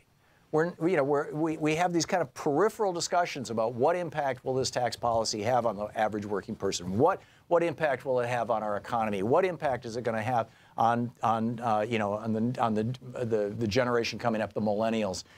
They are shackled. They're handcuffed with debt. They are struggling to make a living in this world because of the rules of the economy that have been written by people who believe that the economy is created by government for the purpose of securing the comfortable station of the very, very wealthy.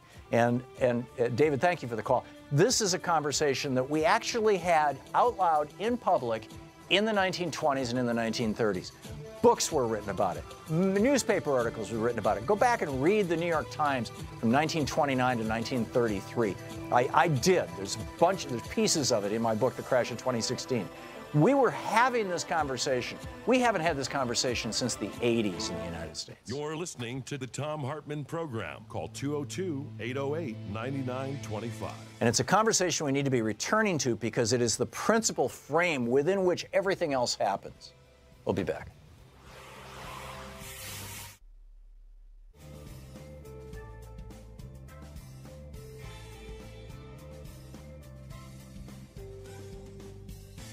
So we're in this moment right now with this train crash and near Tacoma and whatnot, where the American media is once again largely dropping the ball. Remember 9/11? I mean, who could forget it, right? A decade before 9/11, in fact, 2 decades, almost 3 decades before 9/11, there were a bunch of people hijacking planes to Cuba. There were people hijacking planes all over Europe. There was a period of about 2 years when there were about 20 or 30 plane hijackings. Everybody was all hysterical about it. The world responded to this. The airlines of the world responded to this by doing what El Al had done at the very beginning, which is hardening their cockpit doors. Congress, a bunch of Democrats, those liberal Democrats in Congress said, why don't we harden the cockpit doors on our airplanes here in the United States? You know, it's like, if that door had not been easily opened, that hijacker never would have been able to fly that plane into 9/11. He couldn't have done it in Switzerland. He couldn't have done it in England. He couldn't have done it in Israel. He couldn't have done it in France. He couldn't have done it anywhere except here in the United States. How do we get so stupid? Well, it turns out Congress actually tried to pass legislation requiring airlines to harden their cockpit doors, but it would cost an extra $100,000 per airplane. So the airline industry took a boatload of money to Washington, D.C., bought a bunch of politicians, and shot that thing down, which brought us 9/11.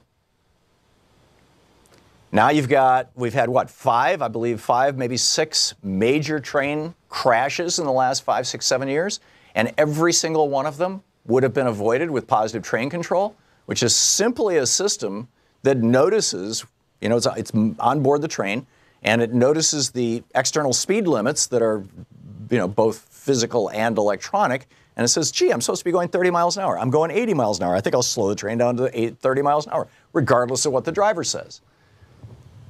We could have done this.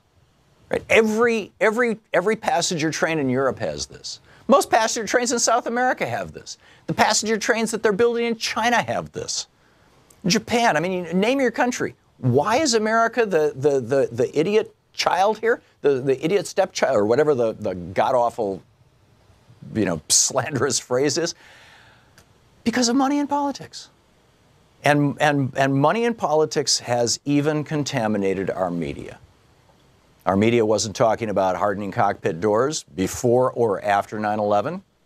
And, you know, there's a little bit of conversation about positive train control. I'm actually impressed how much conversation there's been, but I don't expect a whole lot's going to happen out of this. Because the corporate media in the United States has a bottom line, which is, you know, the bottom line, you know, entertainment. Free Speech TV has a bottom line, too. It's information. Free Speech TV is about making sure that you know what's actually going on in the world, having the conversations, sometimes the uncomfortable conversations, sometimes the in-depth conversations, but having those conversations here with me, with Amy Goodman, with Stephanie Miller, with Bill Press. You know, the list goes on and on with all the fine people on Free Speech TV and all this programming that exists because of you. Your contributions to Free Speech TV make this all possible. So if you call Free Speech TV now, 877-378-8669, with a $30 gift, you get a Thom Hartmann University bumper sticker. With a $60 gift, which could be $5 a month for a year, you get the bumper sticker and the 16-month Free Speech TV catalog, or calendar, excuse me. With a $120 gift, you get the bumper sticker, the calendar, and a copy of Van Jones's new book, Beyond the Messy Truth.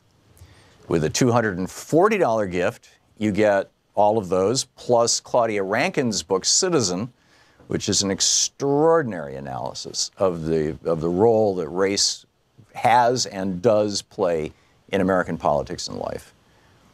And with a $360 gift, you get also a copy of, in addition to all those things, you know, the Van Jones's book and Claudia Rankine's book and the bumper sticker and the calendar, you also get a copy of my book, Unequal Protection. Unequal Protection is the book, after I read that collection of Jefferson volumes in the attic back in '96 in our new home in Vermont, I sat down to write a book about, you know, how, you know, his role in American politics, essentially, and got about halfway through writing that book, and which led me from the Marbury case, the Marbury versus Madison 1803 case, to the 1886 Santa Clara County case, led me to the Supreme Court Library in Vermont, where the library clerk, Mr. Donovan, showed me the 1886 decision, the actual original decision as decided by the Supreme Court, in which they did not say that corporations are people.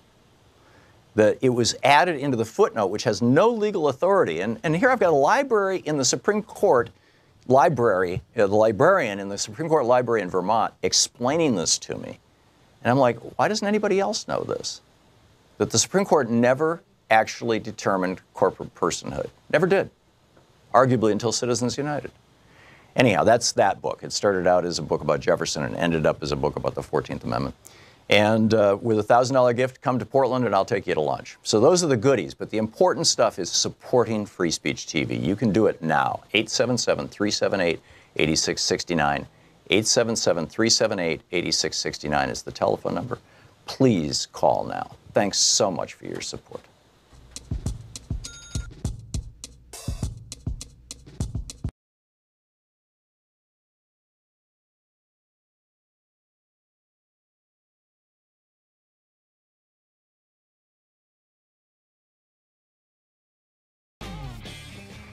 Welcome back. Thom Hartmann here with you, and and John in San Francisco. Hey, John, what's on your mind today? Hi, Tom. Yeah, before I talk about that, I want to shout out to a couple of your listener callers. Last week you had a fellow from Alabama, Brad from Montgomery, and you had about a 7-minute conversation with him. It's one of the, I mean, it's totally brilliant that he'd gone through a transformation of being kind of a Bubba and then becoming educated through you and his father turning you on to Thom Hartmann. And I really liked that conversation. And then the one this morning from the boat worker, probably more like a ship worker, really personal ship worker, about what the Cayman Islands people do down there. That was really good tax schemes. Also. Yeah.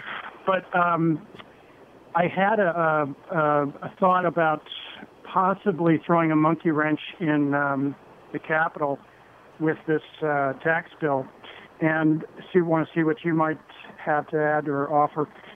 That on the 22nd, Friday, we have to come up with a spending bill. And I heard over the weekend there was some talk about stalling that, and then it disappeared. That was just a trial balloon, floated. And no one's talking about that since. And all they keep repackaging the tax bill over the last 4 to 5 days. I mean, every couple hours they got a new version of it on television, on the media. And what do you think about, or the disruption that citizens did in the Capitol building last night, where they protested and laid down in the Capitol Rotunda? Do you have some thoughts about throwing monkey wrenches out there? Well, I'm always in favor of citizens making their opinions known and making good use of the First Amendment's protection to, Hello? Yeah, I'm here, John. We've got Hello? Yeah, John, thank you for the call. We need to jack up the volume going into our phone system. We did that on Friday, and then we undid it yesterday by accident. We've got to fix it again today. And my apologies, John. But you can hear me on the radio now. We're back on Sirius XM, yeah, I mean, this is an issue. Well, I'm not sure where to go with that. I think you said it very well. Let me move along. Richard in Evanston, Illinois. Hey, Richard, what's on your mind? Oh, well, I don't know if this has been covered, but I woke up this morning to something that's pretty incredulous, I think, which is this North Korean incident. So I wanted to go back to that. It struck me that now that the deep state, that we can't trust, and Trump is denigrated, as being in total disarray.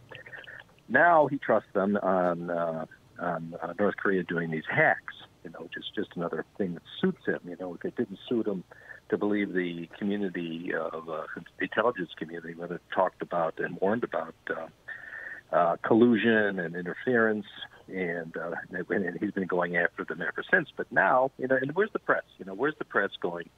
This is ironic, I mean, the press seems like a freshly hatched chickens every day. Whatever is thrown in front of them, there's no memory of the day before, and we're all kind of primed for it too. When you hear this, I felt myself falling in line for a minute. Here's another attack on America. The Koreans are horrible, but the main thing is just that this guy just gets away with whatever he wants. This guy being Trump?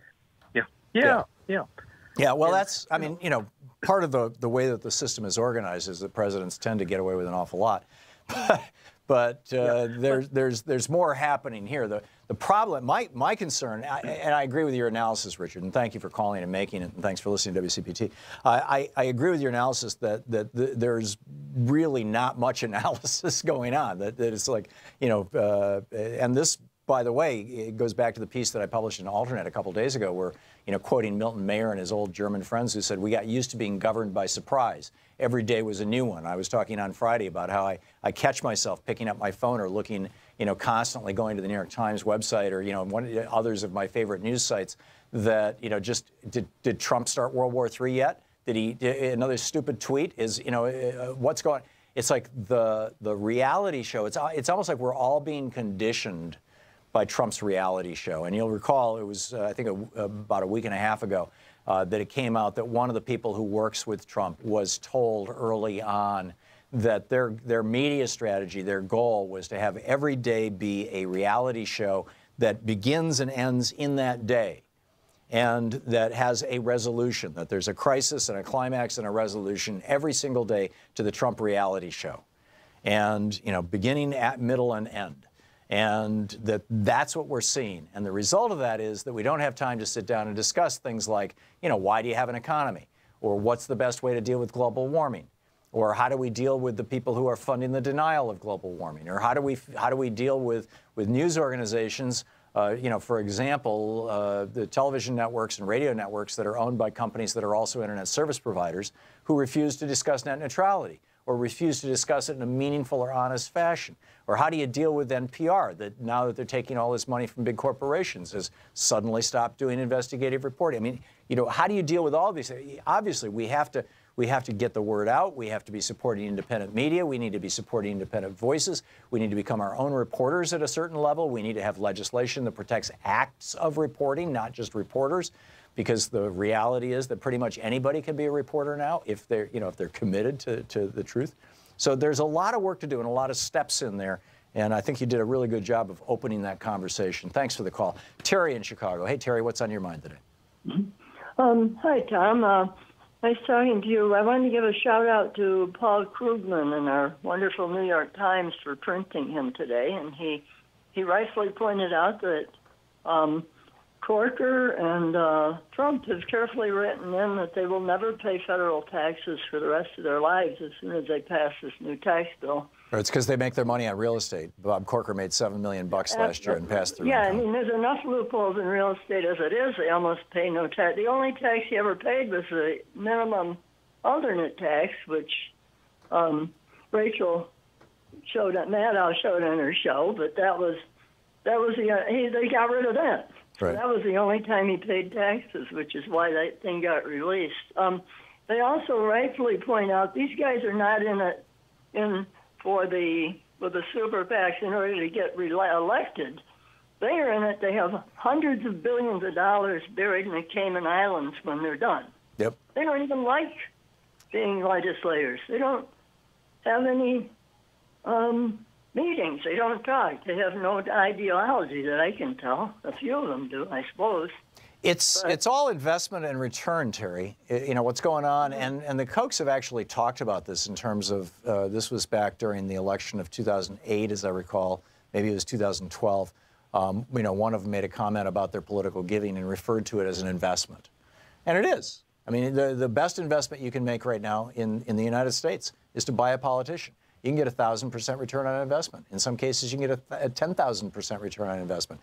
Keep in mind, there is going to be a $5 trillion transfer of wealth from the bottom 90% to the top 1% as a result of this tax legislation over the next 10 years. There's going to be a $3 trillion, $3 trillion transfer from, let me rephrase this.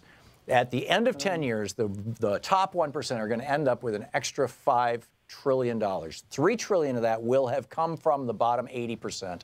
$1.5 trillion of that will have been borrowed on the federal credit card, the federal deficit, which Congress authorized about, what, 6 weeks ago, 8 weeks ago, something like that. And you know, there's no discussion of that either. So yeah, I'm with you. Paul Krugman is one of the great heroes on all of this kind of stuff, and you know, just coming out and talking about it. it's good on him. Thank you for the call, Terry. Mary in Dongola, Illinois. Mary, am I saying that right? That's actually Dongola. Dongola. Dongola. Mm-hmm. Okay, we got a minute to the break. Mary, what's up? You blink, you miss it.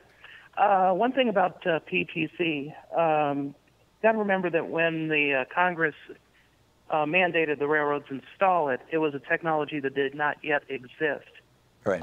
So they've had to build that from the ground up. Well, Every single locomotive has to be. Mary, the technology did exist. The assembly of the technology into that particular package that had that particular acronym may not have existed, but the technology to transmit to a moving train, to measure the speed of a moving train, to transmit the speed to a moving train, to take control of a train's control systems, that technology has been around since the 60s.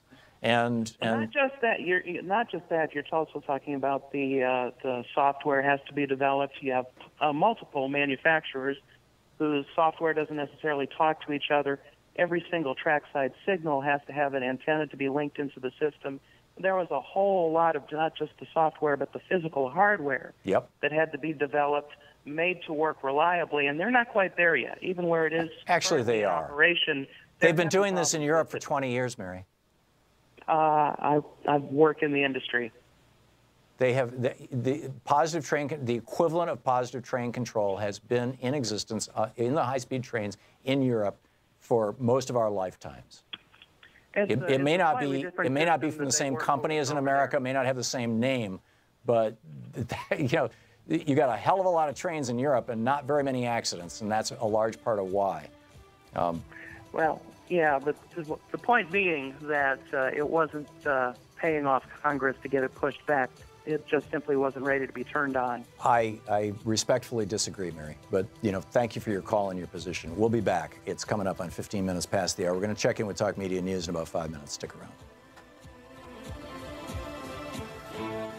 You're listening to Thom Hartmann. Visit thomhartmann.com for audio and video archives. Back with Talk Media News and your calls, and Scott Carter will be with us at the top of the hour. Stick around.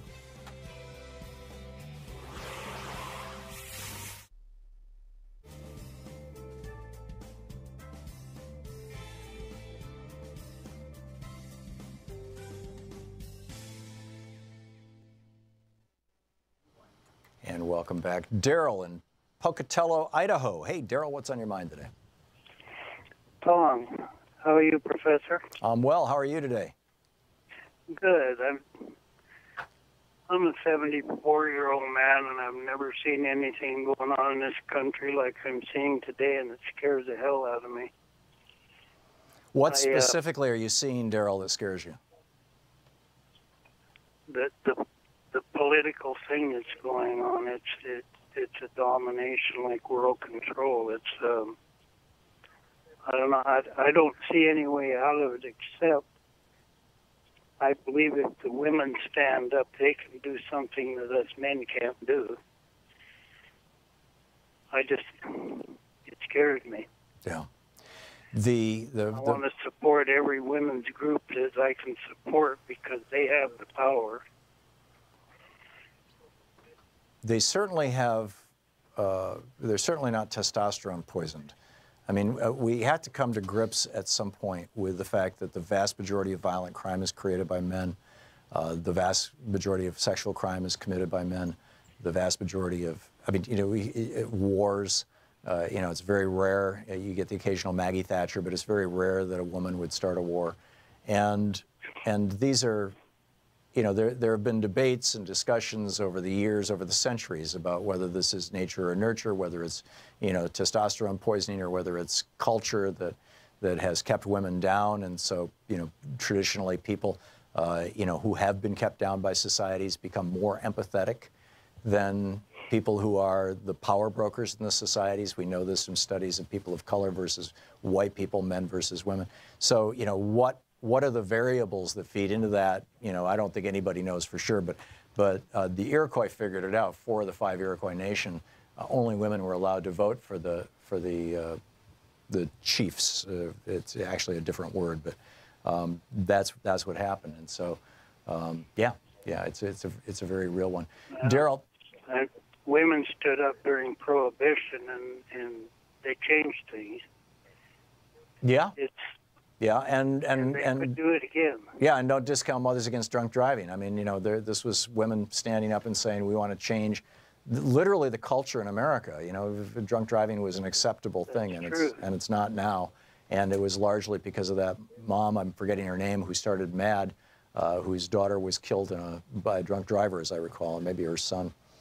But yeah, it's a very real issue and something that we need to do something about. Daryl, thank you for the call, and well said. Bernie Sanders is talking about how the 15 most profitable corporations in America are going to get a $236 billion tax cut as a result of this legislation. The 15 most profitable corporations in America. This is, you know, again, I'm guessing that these 15 companies invested probably less than $1 billion to get a $236 billion tax cut. That would be a 236 to 1 return on investment. What's that, a 23,600% ROI? If I'm doing my math right, maybe I'm missing a decimal point. 2,320, whatever. It's huge. And if they only spent $500 million, 500 million, or maybe they only spent 100 million, maybe they only spent 10 million, and they get 230, and this is just 15 companies. It's amazing. We'll be back. Stick around.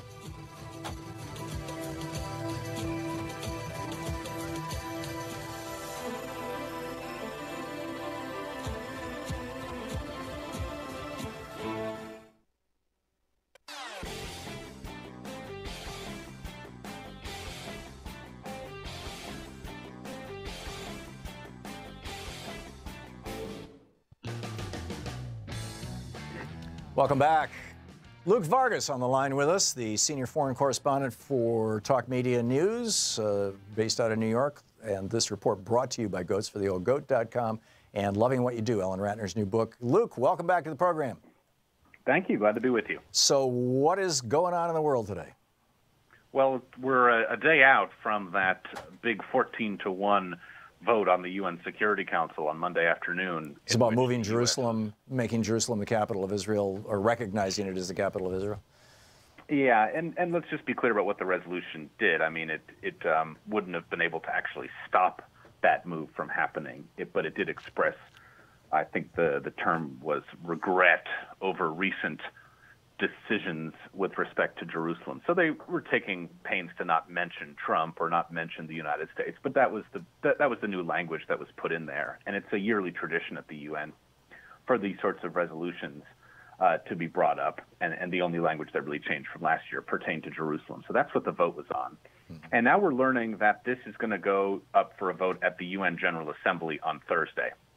Now, it would be non-binding, but it would just need 2/3 of the countries of the UN General Assembly, as in the world, basically, to vote in favor of sort of sanctioning or condemning President Trump here for this thing to pass. And it looks like the votes are in place. Turkey has been leading the international push to try and get countries to vote against or vote for this resolution in opposition to the United States. Turkish President Erdogan today said they have the votes and they're trying to get the margin to be even more intense. I think this is going to be an interesting vote. Of course, it's as I mentioned earlier, it's non-binding, but it is going to give us kind of the first chance to look at the way the landscape in the Middle East and around the world with respect to the Israeli-Palestinian crisis has changed in recent years, because there have been a lot of new dynamics. I mean, in the region, in the Middle East, you have seen the Saudis, the Egyptians, the Jordanians, and others opening up new back channels with Israel. They like cooperating with the Israeli security forces and the Israeli military, but of course their publics are not in favor of that. So it's often described as sort of a mistress-type relationship where you can't publicly acknowledge it, but you are actually, you have quite a bit of cooperation. I'm more interested, because I don't think there's really any chance you're going to get the Egyptians and the Saudis to vote against this resolution. But the place to look is going to be the developing world. A lot of parts of Africa, Central and South America, Central Asia as well. Israel, under Prime Minister Netanyahu over the past few years, and it's been a story I've reported on quite a bit, has led what many call a charm offensive, where Netanyahu goes to these countries. It's a state visit. The red carpet is rolled out, and he brings along a lot of Israeli CEOs tech entrepreneurs and people who are doing clean energy, and people in healthcare in particular, and go to really, really poor countries and say basically, in exchange for us engaging in what we call technology transfer, bringing technology that helps, turn seawater into drinking water or helps reduce incidence of waterborne disease, you guys should vote for us on the UN General Assembly votes instead of opposing us. And there have been indications over the last year that some countries had agreed to this. A number of West African countries that had actually leaked out kind of agreed to that quid pro quo. So this will be the first test we get on one of these Israeli resolutions to see if Israel actually has started to sort of remake the global landscape when it comes down to these usually pretty lopsided votes. So that's, again, kind of the academic angle that I'm coming at this with on It's going to be Thursday. fascinating. It could be quite telling. Yeah, it's going to be fascinating, too, to see how this affects policy in the United States and Israel, politics, excuse me. Whether this enhances Netanyahu's prestige and power or diminishes it, and ditto for Trump. Yeah, though I will say it is amazing. I had a number of decisions to make yesterday in our coverage about the UN vote, about how you describe to an American audience the fact that 14 countries voted against us. And if you look around most American news accounts of this, they say U.S. vetoes Security Council resolution. And that framing really makes it seem as if, it wasn't tipped against us. Of course, you read paragraph 3 and you get the vote count. But this notion that the U.S. veto was the news story as opposed to 14 countries, many of them allies, being tipped against us, I think we're almost sort of built in to just the way we cover the UN Security Council in the American media is that it's just hostile to America. And so I'm not convinced that, between the way this vote yesterday was covered and the likely lopsided vote against the U.S. and Israel on Thursday, I don't think it's going to really change politics too much in the United States. But that's just my hunch. Yeah, remarkable. What else is going on in the world, Luke? One thing I think is really interesting is we just got a new study from the University of California today. They have a human rights division of their medical school, and they put out a new report on the supposedly non-lethal types of crowd control that police and security forces use around the world. And they did a 30-year study going back to look at the use of rubber bullets and plastic bullets, what we call beanbag rounds and other sorts of shot pellets, which are basically the thinking is they're kind of big when they fly through the air. So even though they're shot out of a gun, usually with incredibly high speed, they slow down and they impact with protesters in a way that doesn't cause severe injuries or death. And this literature review indicates they are quite deadly and very, very dangerous. And the big conclusion coming out of this study, which had a lot of support from various groups that are taken very seriously in the medical field, is that these types of crowd control weapons are not fit at all for crowd control, that they should not be used by police in the way that they're used most of the time. And if they are to be used, should be used in very narrow circumstances, such as when someone is being arrested for doing something violent that is endangering other people directly, but not the kind of weapon that you'd want to bring in as police just to sort of disperse a crowd, which is often how they're used. Right. And as you go through this, it's a really damning report. They say basically police are supposed to fire these from far away, but that reduces their accuracy. So they're aiming for feet or legs, but they're hitting people in the neck and causing horrible injuries, or they're firing from them from too close, and these projectiles don't slow down, and they can cause organ damage or other sorts of really severe wounds. And so, again, we've seen 53 deaths from these sorts of weapons just over the past few decades, 300 permanent disabilities, and these researchers and doctors saying this is just not the type of weapon that should be used by police for quote-unquote peaceful means, because these weapons can be anything but that when they're deployed in real-world circumstances. Remarkable. Luke Vargas with Talk Media News Service. Thank you, Luke. Thank you. Talk to you soon. Thank you. We'll be back with Scott Carter. You're listening to Thom Hartmann.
The Thom Hartmann Program is brought to you in part by the Aiden Forecast, an investment newsletter with weekly updates of leading market indicators and a monthly deep dive into what the details of the economy and the markets mean for investors and retirees. On the web at aidenmarkets.com. Wines have some of the highest pesticide levels in our food chain. This hour brought to you by ecowine.com. Pesticide-free wines, organic wines, imported from France by the Organic Wine Company, ecowine.com. Hartmann Program is brought to you in part by Super Beets. Super Beets are sourced from non-GMO beets, and they're packed with dietary nitrates, helping to produce nitric oxide for more energy, stamina, and support for healthy blood pressure levels naturally. For more information, call 800-223-8242 or visit tomsbeets.com.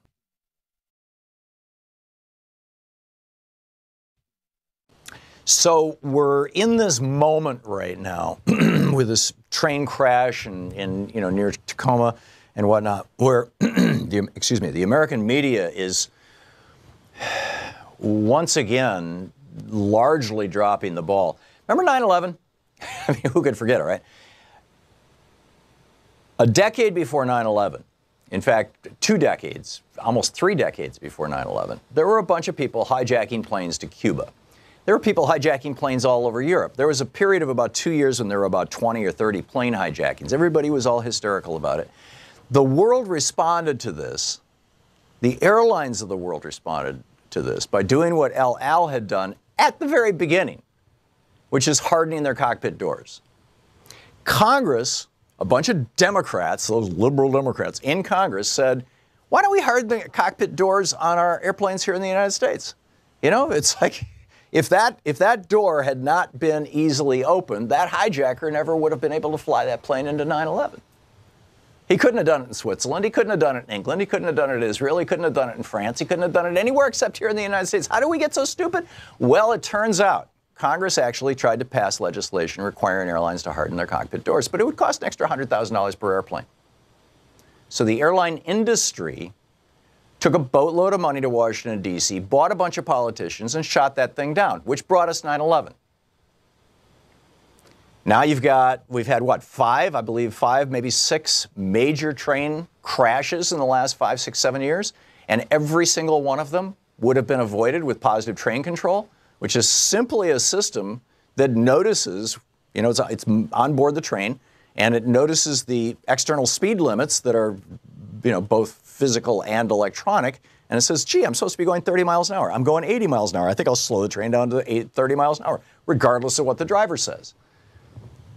We could have done this, right? Every passenger train in Europe has this. Most passenger trains in South America have this. The passenger trains that they're building in China have this. Japan, I mean, name your country. Why is America the idiot child here? The idiot stepchild, or whatever the god-awful, slanderous phrase is? Because of money in politics. And money in politics has even contaminated our media. Our media wasn't talking about hardening cockpit doors before or after 9/11. And, there's a little bit of conversation about positive train control. I'm actually impressed how much conversation there's been, but I don't expect a whole lot's going to happen out of this. Because the corporate media in the United States has a bottom line, which is, the bottom line, entertainment. Free Speech TV has a bottom line, too. It's information.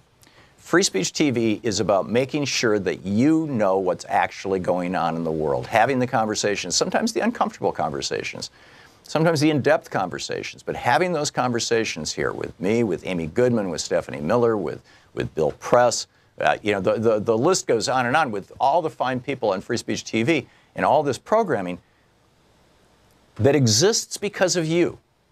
Your contributions to Free Speech TV make this all possible. So if you call Free Speech TV now, 877-378-8669, with a $30 gift, you get a Thom Hartmann University bumper sticker. With a $60 gift, which could be $5 a month for a year, you get the bumper sticker and the 16-month Free Speech TV calendar, with a $120 gift, you get the bumper sticker, the calendar, and a copy of Van Jones's new book, Beyond the Messy Truth. With a $240 gift, you get all of those, plus Claudia Rankine's book, Citizen, which is an extraordinary analysis of the role that race has and does play in American politics and life. And with a $360 gift, you get also a copy of, in addition to all those things, you know, the Van Jones's book and Claudia Rankine's book and the bumper sticker and the calendar, you also get a copy of my book, Unequal Protection. Unequal Protection is the book, after I read that collection of Jefferson volumes in the attic back in '96 in our new home in Vermont, I sat down to write a book about, you know, how, you know, his role in American politics, essentially, and got about halfway through writing that book, and which led me from the Marbury case, the Marbury versus Madison 1803 case, to the 1886 Santa Clara County case, led me to the Supreme Court Library in Vermont, where the library clerk, Mr. Donovan, showed me the 1886 decision, the actual original decision as decided by the Supreme Court, in which they did not say that corporations are people. That it was added into the footnote, which has no legal authority. And here I've got a library in the Supreme Court library, the librarian in the Supreme Court library in Vermont explaining this to me. And I'm like, why doesn't anybody else know this? That the Supreme Court never actually determined corporate personhood. Never did. Arguably until Citizens United. Anyhow, that's that book. It started out as a book about Jefferson and ended up as a book about the 14th Amendment. And with a $1,000 gift, come to Portland and I'll take you to lunch. So those are the goodies, but the important stuff is supporting Free Speech TV. You can do it now. 877-378-8669. 877-378-8669 is the telephone number. Please call now. Thanks so much for your support.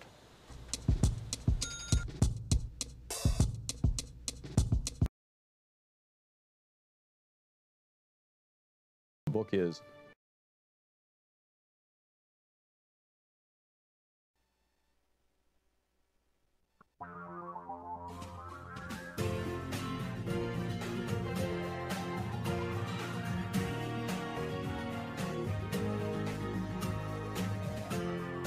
This is the Thom Hartmann Program.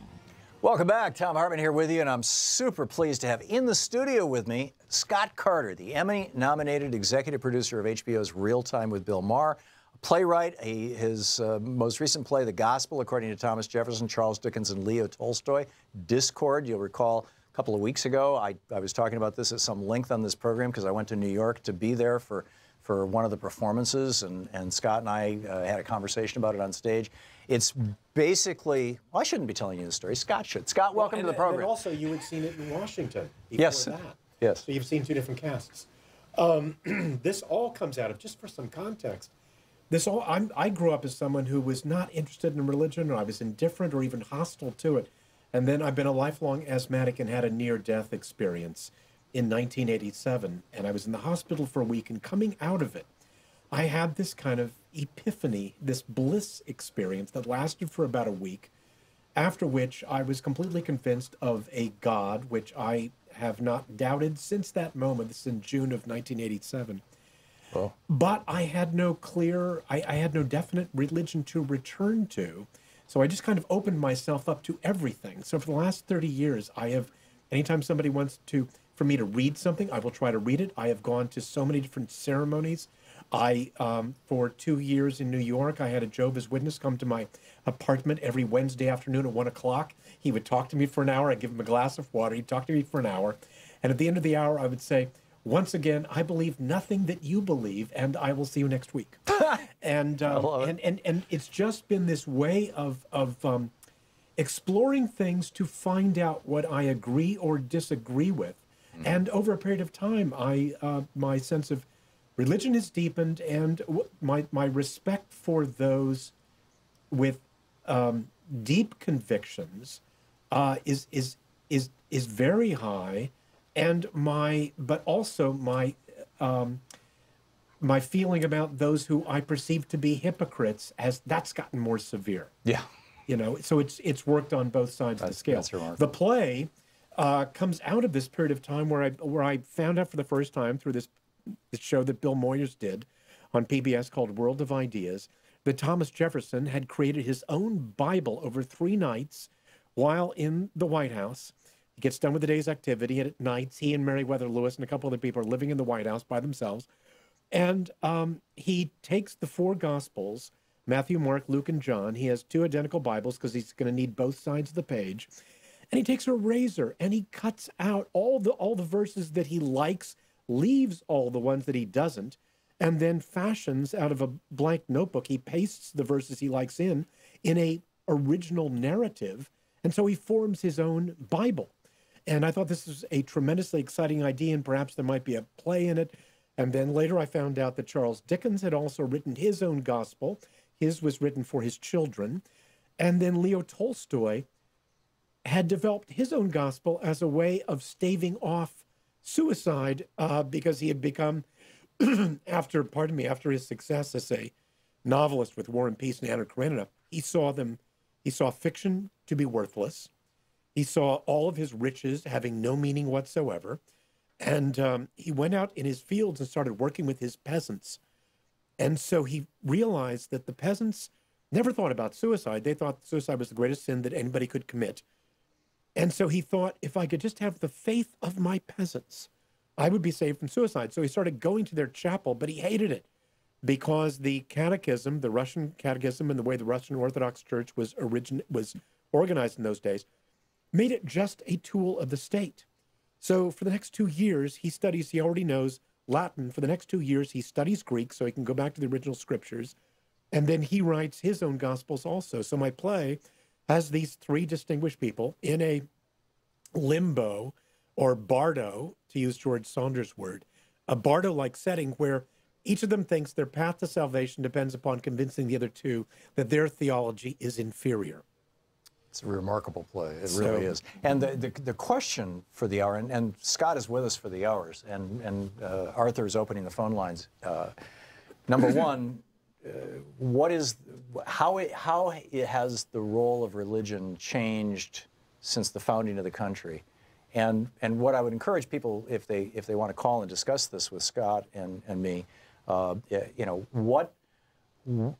you see religion as a benign force, as a positive force, as a negative force, through the arc of history, and at this moment, how religion is being used? And let me put that question to you first. Well, I would say one of the main things that's different between now and Jefferson's time, Jefferson, after his letter to the Danbury priests and getting into trouble for the phrase that now a lot of people think is in the Constitution or the Declaration, but it's not, the wall of separation between church and state, he was able to avoid publicly talking about religion for the rest of his life, and he lives another quarter century. He's able to run for office in 1800 and run for re-election in 1804 and really avoid the topic. And he became even more, we have bonded because you are such a Jefferson fan, and I feel like you know at least as much as I do, if not much more, so that if I stray from accuracy, you will be the first to correct me.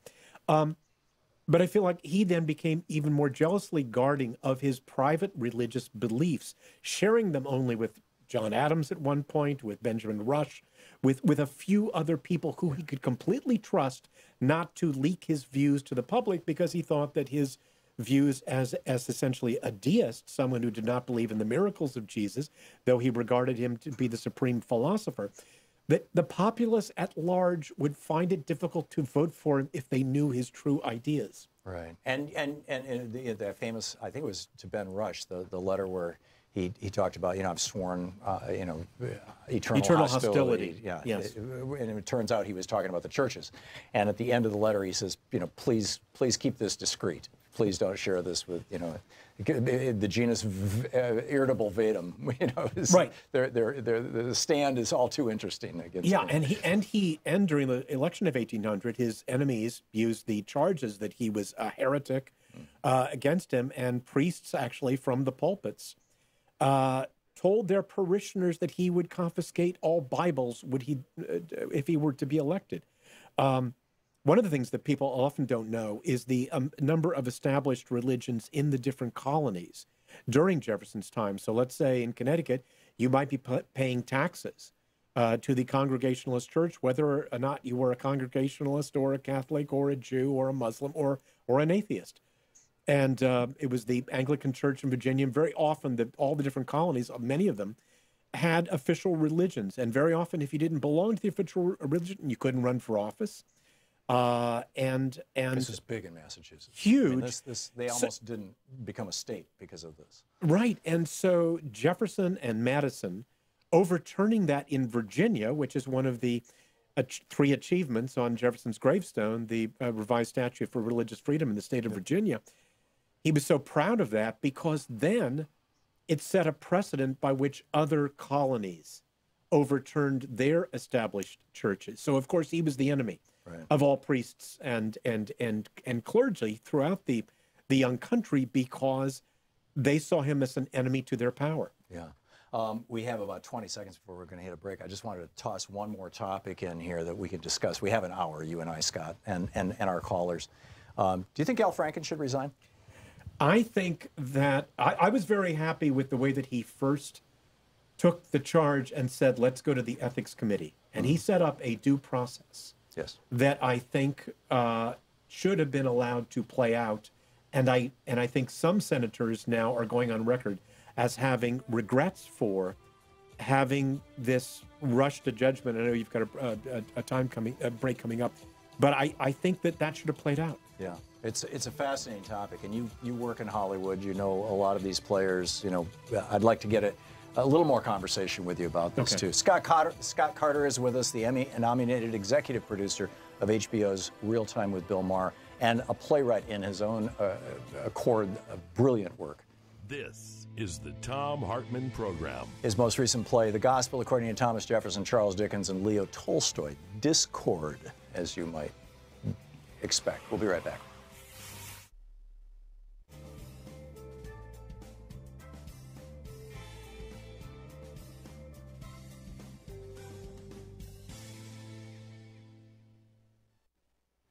And welcome back. And you want to take some phone calls here? I would love Scott. Okay. Johnny in Lamarck, Texas. Hey, Johnny, thanks for watching us on Free Speech TV. What's on your mind today?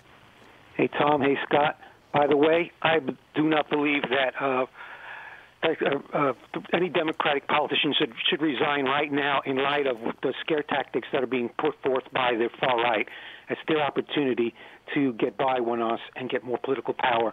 My question for your guest is, when I drive north on I-45 towards Houston, and I pass this mega-sized church with a 30-foot tall cross and a parking lot full of late-year model, expensive-looking automobiles, the hairs on the back of my neck go up, as opposed to when I drive by a small, humble white wood frame church populated by black folk. I feel totally relaxed. I'd like him to reconcile that for me, please. I completely understand that. Thank you. And I think that one of the issues that's discussed in the play, and it particularly comes from the viewpoint of Jefferson and Tolstoy, is the charting of how, over a period of time, religions have become more interested in consolidating power for themselves over comforting the people who come to the church or teaching or following the teachings of Jesus. It's interesting now that how loyal the evangelicals have been to Trump, and he seems to be this person who is popular with them, not because he embodies any teachings of Jesus or even is familiar with them, but because he's defending them as a tribe. And that seems to be all that they care about. Yeah. To what extent do you think that tribal identity within the mega churches and the I don't know quite the phrase for it, the conservative Christian community maybe, to what extent do you think that relationship is largely exploitive? And if so, in which direction is the exploitation happening? I think it's highly exploitive. I think that for way too many people, the name of Christ has become a brand, a cudgel by which to beat your enemies. That it's something by which I can claim to be superior or claim to have a divine backing of whatever my political ideas are, but I don't think that's Jesus. It's interesting to me that Jesus, who was so universal in his approach, who put up so few barriers to approaching him, that he would now be seen as a figure whose name is largely put out there to exclude others. Yeah, it's fascinating. When I was a late teenager, I was in New York City, and I went into St. Patrick's, the big cathedral. On Fifth, yeah, on Fifth Avenue. Yeah. And there was a mass going on, and I'd never been in a Catholic church in my life at that point. And people were going up to take the wafer, take communion, which I had done growing up in the Methodist church. And so I thought, what the heck? And I got in line, and I got up at the front of the line, and the guy looked at me, and I didn't do the right thing, obviously. And he said, "You're not Catholic, are you?" And I said, "No." And he says, "I can't give this to you." And I literally burst into tears. I mean, you know, it doesn't happen to me often. I wasn't like sobbing out loud, but I mean, tears were coming down my face as I turned around and walked out of that church. It was devastating. I've had the same experience at weddings of my friends and relations in Catholic churches, where communion was being served at the end of the ceremony and I was being excluded. Amazing, amazing. We'll be right back.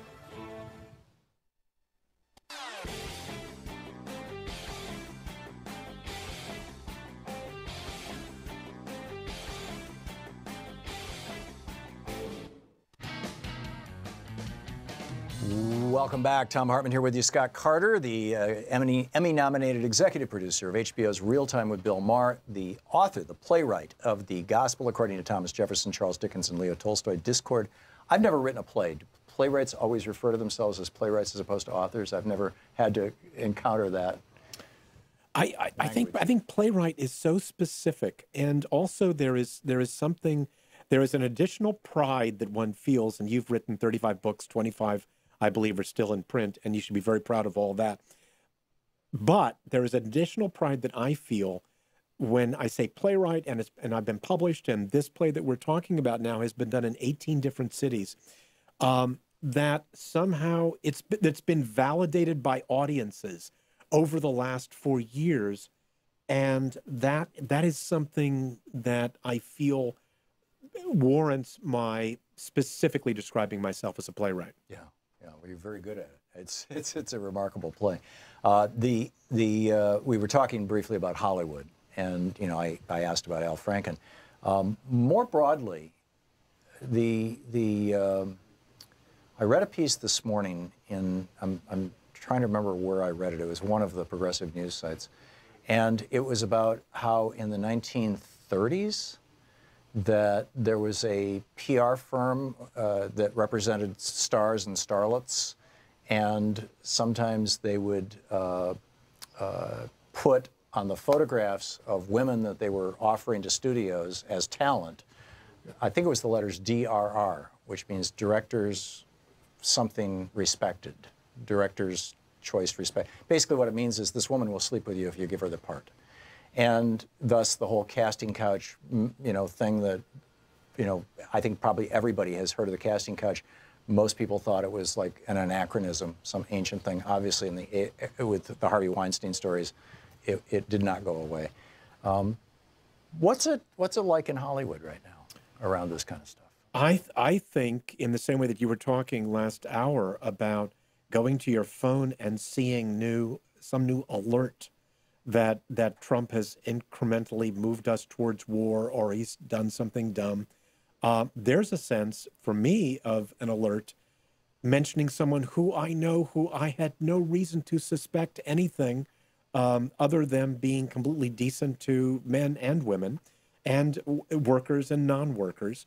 And to see them now being called into question, some of them I know better than others. So, for instance, Al Franken is someone who I've known since 1993. He was often on Politically Incorrect. He's often been on Real Time. He was actually a correspondent for Politically Correct during the election year 1996, along with Arianna Huffington and Chris Rock. So he's someone who I know tremendously well. I've observed him in many different circumstances. So when I first read about these allegations about Al, it was very easy for me to put myself into his shoes and see how the due process is playing out, and feeling like I would feel trapped by that if it were me, that there's a rush to judgment that's occurring. And so I looked at it differently than, let's say, I do with Harvey Weinstein, who I've never met. And some of these people, I'd heard about them, some of the people, and then other people, a complete surprise. Garrison Keillor, a complete surprise to me. Well, it's also very controversial, whether he should have even been bounced out of, we're on the air on a fairly large radio station in Minneapolis, and there is a lot of concern that NPR has not treated him well in this regard, or frankly, the woman who is accusing him. Well, it's also interesting because when a name comes up now, what I find myself doing, because this is now becoming something that we're all developing a personal sense of expectation for, because it's occurring so often, that I think, all right, 2 days from now, how many more will come forward? Right. So, for instance, with Harvey Weinstein, once 1 or 2 or 3 come forward, now there are 60. I think was the last report. Yeah, it's like the Bill Cosby thing. It's like Bill Cosby. And in fact, or Donald Trump for that. Or Donald Trump. Bill has said that on Real Time that when it's 1 or 2 people, you can maybe doubt the veracity, maybe doubt the motive. But when it gets to be dozens and dozens and dozens, and there is a pattern to the account that the different women are telling, then you have an additional sense of, well, I think there's got to be something there. I'm not aware of any additional Garrison Keillor accusers. No, neither am I. And he's disputing the one. But it's not for us to litigate this stuff. But it is being litigated in the court of public opinion, and I guess that's the water that you and I both swim in. Yes, so maybe it is to us to litigate. Well, I would also say I'm the father of 2 daughters. I would say that I have been chastened in my daily life, and even I'm additionally aware in our office of how I treat my the coworkers. I have a heightened sense of whether or not something might be inappropriate, and I feel like what's coming out of that is I'm going to be a better person. I think I've always tried to be a conscientious person and conscientious to everybody that I deal with, because I think that character is how you are to people who you don't think necessarily can help you. Right. So that's waiters and waitresses, it's store clerks. I think that one should treat everyone equally. But I'm also aware, because I have a daughter who's 17 and one who's 22, I'm aware of what kind of a guy I was at 17 and 22 and my attitude towards women. Oh, yeah. And I think any of us who are, of a certain age, yeah. And I'm so hoping that young guys aren't looking to my daughters the way that I sometimes look towards girls. I think there's a generational shift, a consequential one. We saw this in a big way with the millennial generation around issues of race and gender equality, and gender identity. But I think we're also seeing this now in regard to how, as a society, as a culture, we define the roles of men and women separately. I think that's completely true about race. I think it's true. And it goes to other things, the way a generation can make a shift. They shifted on seatbelts. They shifted on smoking. There are just other ways. I remember my father, his attitude was, I will never wear a seatbelt because if God wants me to go, I should go. I had an uncle who used to say that. And tragically, a lot of people die. Anyway, we'll be back with Scott Carter. Stick around. You're listening to the Thom Hartmann Program. Call 202-808-9925. We'll be back with your calls for Scott Carter right after this.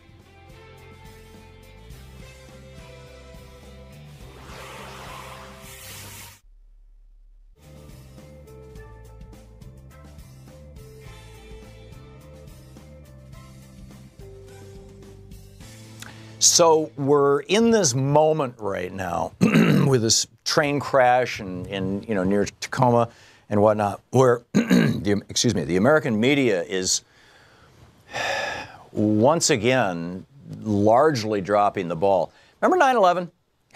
Who could forget it, right? A decade before 9/11, in fact, 2 decades, almost 3 decades before 9/11, there were a bunch of people hijacking planes to Cuba. There were people hijacking planes all over Europe. There was a period of about 2 years when there were about 20 or 30 plane hijackings. Everybody was all hysterical about it. The world responded to this. The airlines of the world responded to this by doing what El Al had done at the very beginning, which is hardening their cockpit doors. Congress, a bunch of Democrats, those liberal Democrats in Congress said, why don't we harden the cockpit doors on our airplanes here in the United States? You know, it's like if that door had not been easily opened, that hijacker never would have been able to fly that plane into 9/11. He couldn't have done it in Switzerland. He couldn't have done it in England. He couldn't have done it in Israel. He couldn't have done it in France. He couldn't have done it anywhere except here in the United States. How do we get so stupid?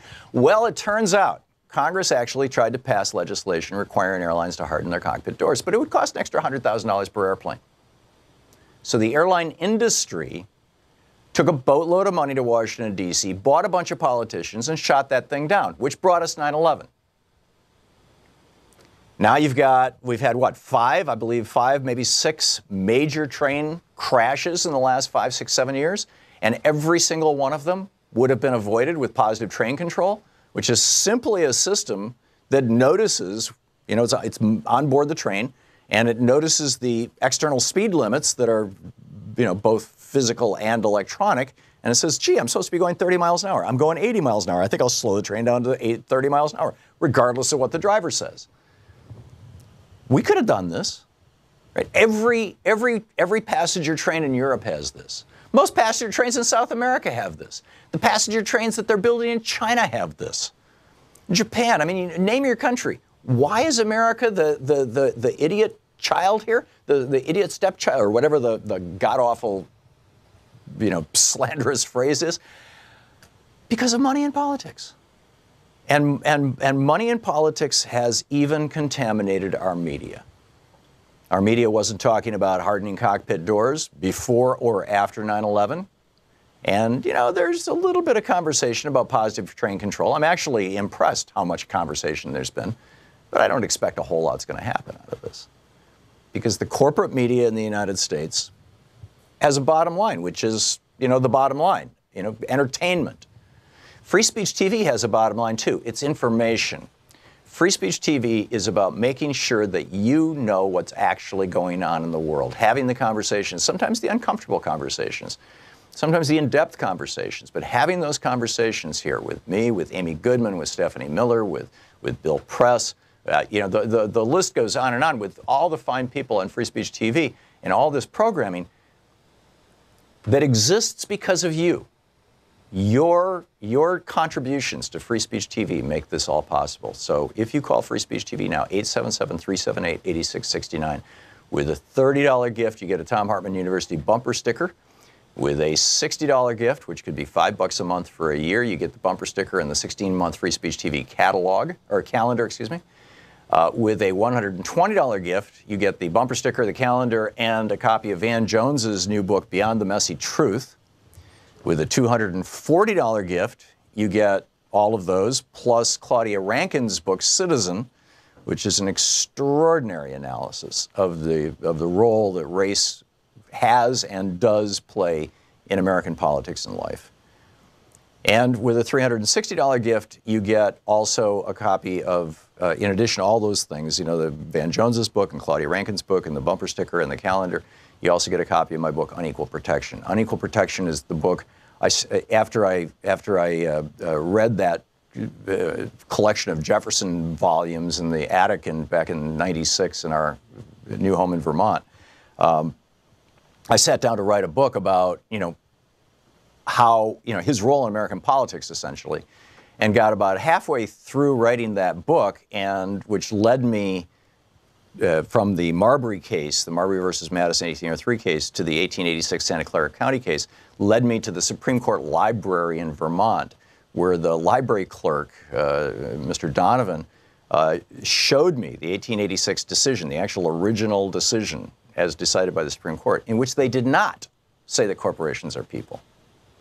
That it was added into the footnote, which has no legal authority. And here I've got a library in the Supreme Court library, the librarian in the Supreme Court library in Vermont explaining this to me. And I'm like, why doesn't anybody else know this? That the Supreme Court never actually determined corporate personhood. Never did. Arguably until Citizens United. Anyhow, that's that book. It started out as a book about Jefferson and ended up as a book about the 14th Amendment. And with a $1,000 gift, come to Portland and I'll take you to lunch. So those are the goodies. But the important stuff is supporting Free Speech TV. You can do it now. 877-378-8669. 8669. 877-378-8669 is the telephone number. Please call now. Thanks so much for your support.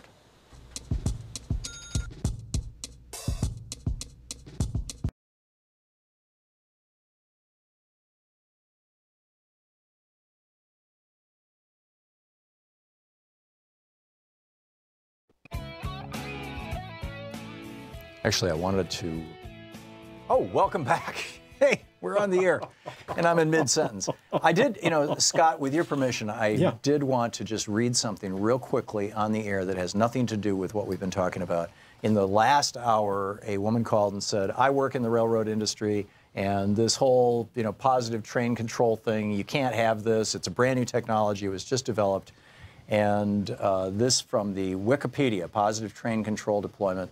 Some form of train protection system has been operated, and I was saying it's been in Europe my whole lifetime. Some form of train protection system has been operational in Europe for over 100 years. Since 1930 in Germany, it was introduced in INDUSI for automatic train protection, ATP.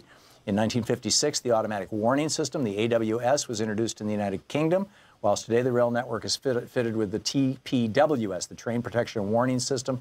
All of these systems stop trains from crashing into each other. And so this is, you know, this word that's coming out from the industry that, oh, we just can't do this, it's too expensive, it's brand new technology, is just nonsense. So anyway, that's out of the way. Scott, we're talking with Scott Carter, the Emmy-nominated executive producer of HBO's Real Time with Bill Maher, playwright of The Gospel According to Thomas Jefferson, Charles Dickens, and Leo Tolstoy, Discord. We talked about Jefferson. I wanted to get your thoughts on Dickens and perhaps Tolstoy real quick, and then we'll pick up, and then we've got every single line is full. People want to talk to you, Scott. Well, it's Christmas, and so Christmas Carol, I see it at least once on stage. In fact, the fellow who played Dickens in the LA productions of my play in 2014 does a one-man show of Christmas Carol, which I see every year. People think that Scrooge was some complete whole-cloth invention by Dickens, that he was figuring out, well, what would the most evil person in the world be like, and I can have him be transformed by the end and become a loving, Christmas-embracing person.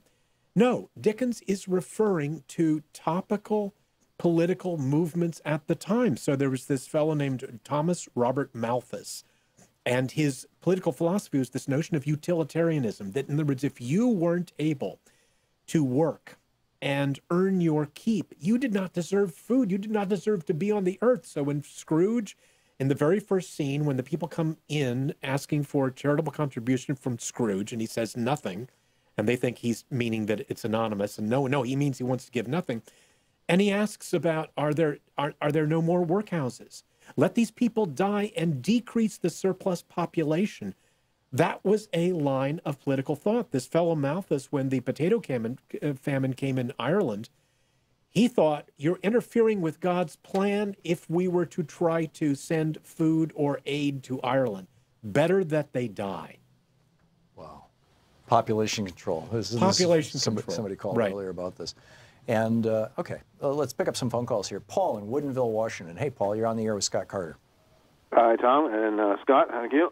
Hey, Paul. A couple of observations here, two that I want to bring together. I was on another program, it's on WCBT, called State of Belief. The Reverend Welton Gaddy was talking about a survey that I guess a big conglomeration of churches have done, and the results were this.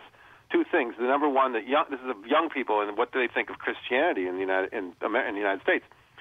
The two things were, one, that Christianity is perceived as being more about what it's against, and number two, Christianity is perceived by young people as being a political brand rather than a doctrine of faith. Now, I want to tie that together with, of course, during the Roy Moore fiasco in that election, I heard people on the right saying, well, the fake news and the media is hostile to conservative Christians. And it struck me right in the face that people who call themselves conservative Christians literally are putting their politics before their faith. Why does the word Christian need to be modified by the word conservative? Isn't being Christian good enough? Good question. Paul, I think that I'm completely with you. on these 2 points, and yeah, I'm completely agreeing. There's actually a line that Tolstoy has in my play. In other words, if millennials, if young people are turning off, it's funny because you say conservative Christian, and young people are turning off both conservatives and Christians. They have only themselves to the people who run the churches have themselves to blame if the message of Christ isn't getting out, and so people are turning off to whatever they're giving. Tolstoy there's a line in the play where Tolstoy says, religion is now like a cow whose teats no longer produce milk for her calves. That churches have stopped teaching the lessons of Jesus. Yeah, and it's so true. Ken in Nashville, Tennessee, you are on the air with Scott Carter. Yay, good afternoon, Scott. There's something that you said that I've heard other people say that I think is probably inaccurate. It's about Thomas Jefferson. I've heard this quote twice, that he made up a Bible of things he liked from the Bible, quotes he liked from the Bible. Actually, from my understanding, and his own term for it was diamonds in a dunghill, is that he used what were supposed to be the direct quotes of Jesus, and that's pretty much all he put in there. Now we could argue whether those were things Jesus actually said. That's kind of another discussion, though. I don't think we would have a disagreement that in other words, the verses that he approved of were the ones of the doctrines of Jesus that he thought were true. So he's getting rid of the miracles, and he's getting rid of verses that he thinks were added later by monks as they were copying the Bibles in the pre-Gutenberg days.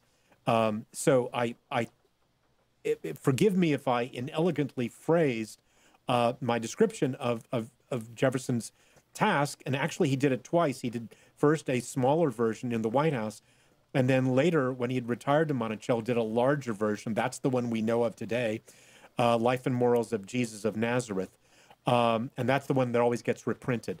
But it is pretty much along the lines of what you were saying. You are correct.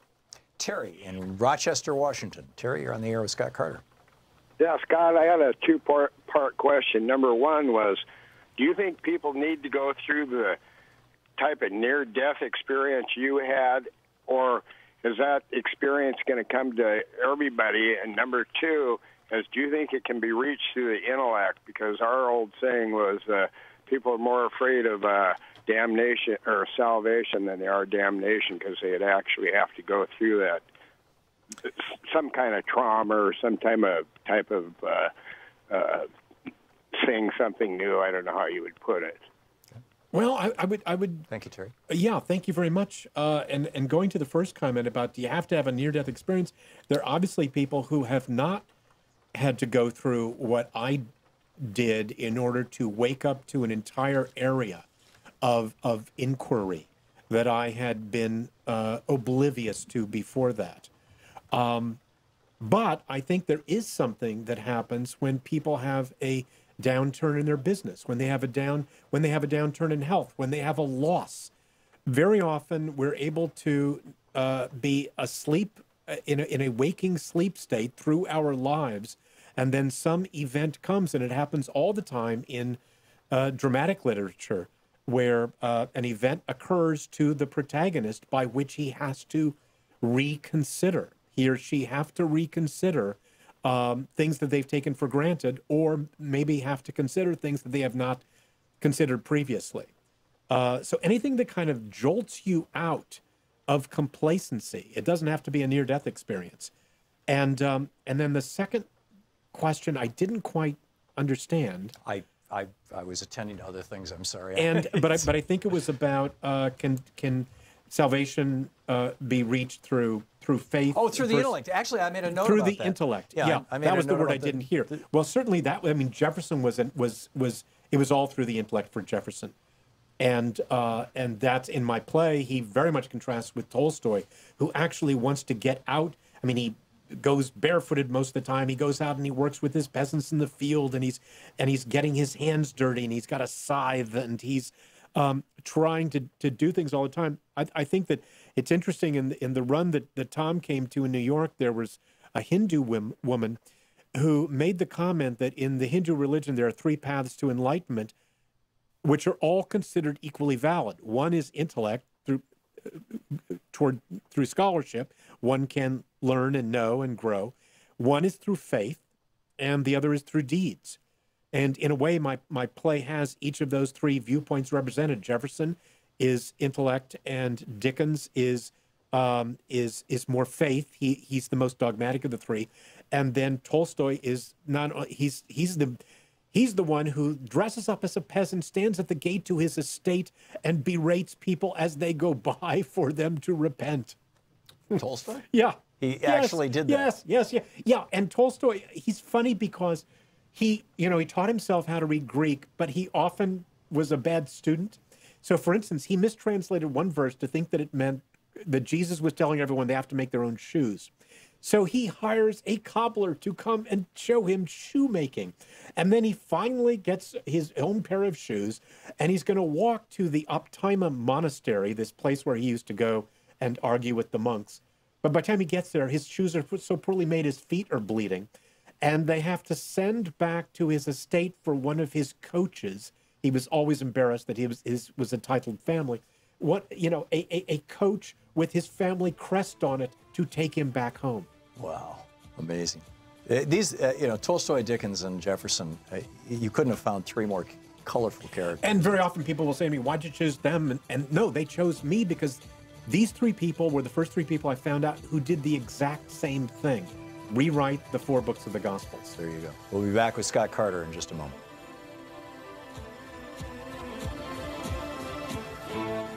You're listening to Thom Hartmann. Visit thomhartmann.com for audio and video archives. Coming up on 15 minutes before the hour, back with more of your calls for Scott Carter right after this.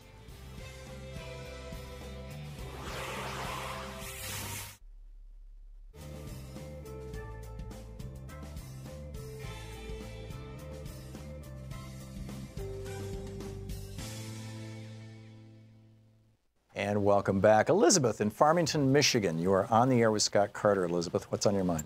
Hi, thanks for taking my call, Tom. I wondered if Mr. Carter had ever heard of a book called The Journal of Albion Moonlight, written by Kenneth Patchen. It contains a quote that I thought might be relevant to the discussion. He asks, the question is not do we believe in God, but rather does God believe in us? And the answer is only an unbelieving public could have created our image of God, and only a false God could accept it. I was interested in hearing your comments on that. Thank you. I very much embrace the sentiment that you read, but I was not familiar with it previously. So thank you, Elizabeth, for increasing the range of my knowledge. It's remarkable stuff. Noelle in Riverside, California. Hey, Noelle, what's on your mind today? Merry Christmas, everybody. Thank you. I wanted to say a word about Bill Maher. He's one of my top favorite guys. I enjoy watching the old politically incorrect shows. And he actually has said on some of them, I believe in God. And I don't know what happened to him over the years, but now I cringe whenever he makes fun of, God or Jesus. I still enjoy him and appreciate his backing of the, middle class. And also, if there is a supreme being, and there is, according to any computer analytics or anything, and Mount Ararat does have Noah's Ark on it. It's proven, there are books about it. That God is not a God of confusion. Jesus was born in this world. Anybody who just accepts that he was perfect, he did good, and he died for anyone who would accept him, God will accept. And God is not a God of confusion. So I just wanted to put that out there. Noelle, that very, very well said. We just have a little more than a minute until we're going to hit a break. So let's get Scott's response to what you had to say, Noelle. Thank you. Well, thank you for watching both Real Time and Politically Correct before it. And Noelle, you will be interested that in the next year, in fact, I just came here to Portland from LA, where we were working on, we're going to do a 1-hour special at some point in the year, I think it's going to be in June, of looking back on the last 25 years of those two shows.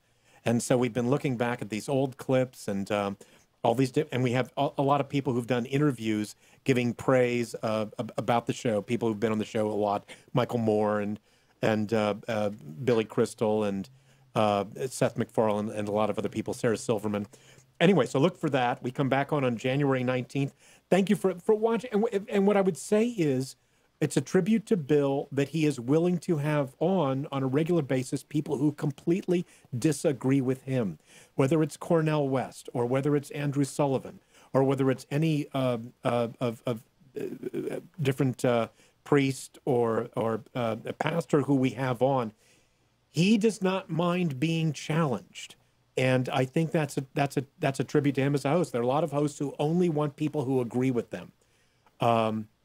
So anyway, so thank you for watching. That makes for a terribly boring program. If you Right. only have people on who agree with you, I mean, it's just and you guys do anything but a terribly boring program. You've got a brilliant host, a brilliant producer, and brilliant topics. We'll be back with more of Scott Carter taking your calls right after this. Stick around.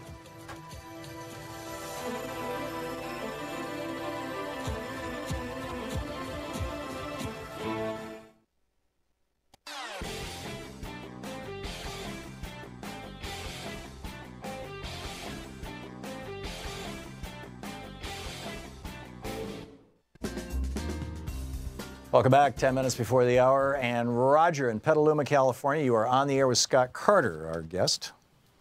Go for it, Roger. Hi, how you doing? Thank you very much for having me. Hey, Roger. Just in short, I would like to discuss a modern idea of what faith is, and something I think that all of the elder statesmen of our country have subscribed to, at least in their own way, before they try to put it in human words. And I think that faith and spirit, I don't call myself religious, I call myself spiritual. I have a healthy faith in creation and a divine being behind that. While I don't try to define it as heavily as I think has been done historically, the most important attribute that I take away from that is that we individually can have an interactive relationship with our experience, in that our doings are reflected by our happenings. And therefore, I think that it can be made a lot more simple. I get these ideas from some of the greatest teachers in my life who have been women. And I'm a gymnastics gym owner who came from a broken home, who was, on his own at 15 years old. So there's no reason on paper I should even be where I'm at.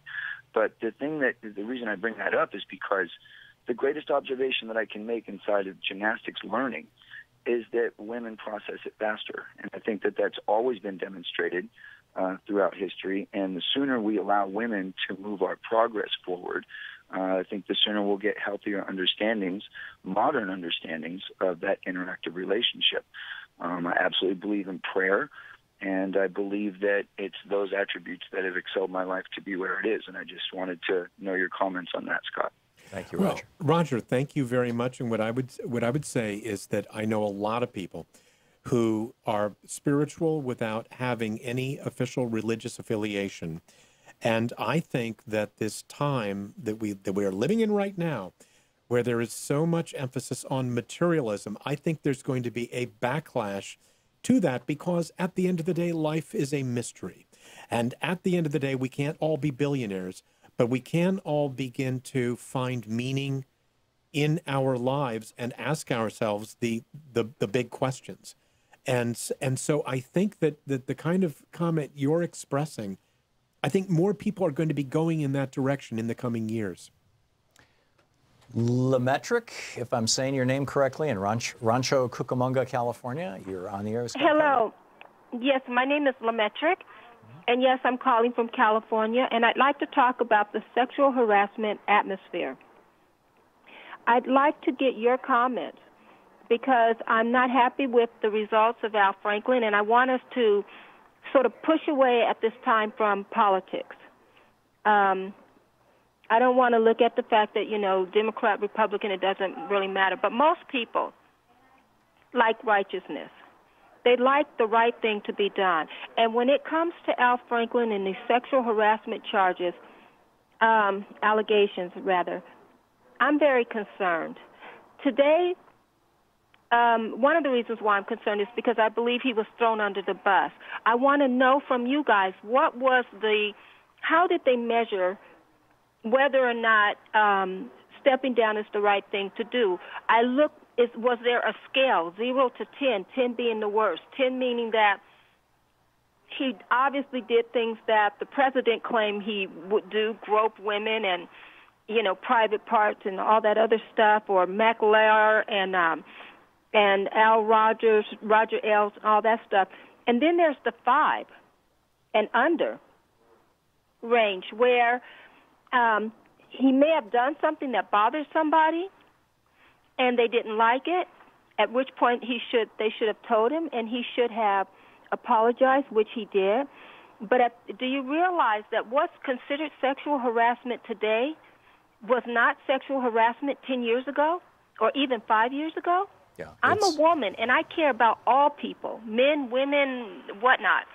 But I want us to get to the point of righteousness. I remember the woman who claimed that he kissed her. Do you know he asked her if he can kiss her because he was a comedian? He wrote in the script a kiss. He says, in the script there's a kiss. And so can we practice? And guess what she said? She said, okay.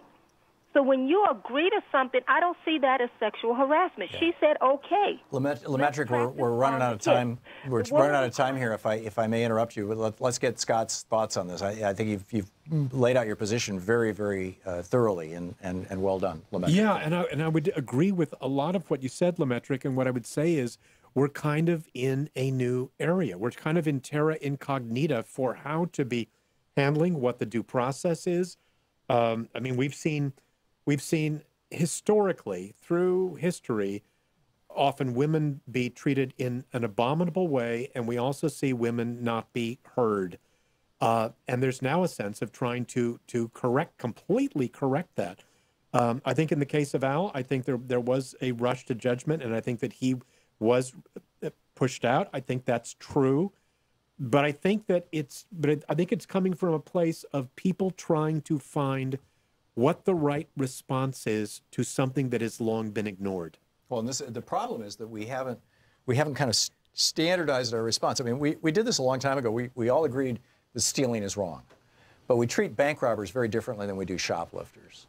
Why is there not a public sexual activity equivalent of that? I know a lot of women who disagree with Kirsten Gillibrand saying we shouldn't be distinguishing between sexual harassment and sexual assault.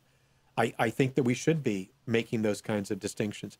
And I think you're completely right, Tom, about some of these things we haven't figured out yet.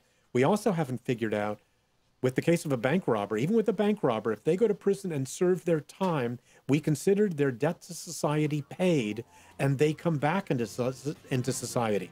We haven't yet figured out the process for people who are being taken off the air or taken away from their jobs, if there's going to be a time when they may return. Yeah, and that's going to be a real challenge. Scott Carter, Emmy-nominated executive producer of HBO's Real Time with Bill Maher. Is there a website or Twitter handle that you want to plug? JDT Project lets you know where my play is going to be done next. There you go. Okay. Scott Carter, thanks so much for being with us, Scott. Great having you in the studio. It really is. And don't forget, democracy is not a spectator sport. It requires all of us. That includes you. Get out there, get active, tag, you're it. We'll see you tomorrow.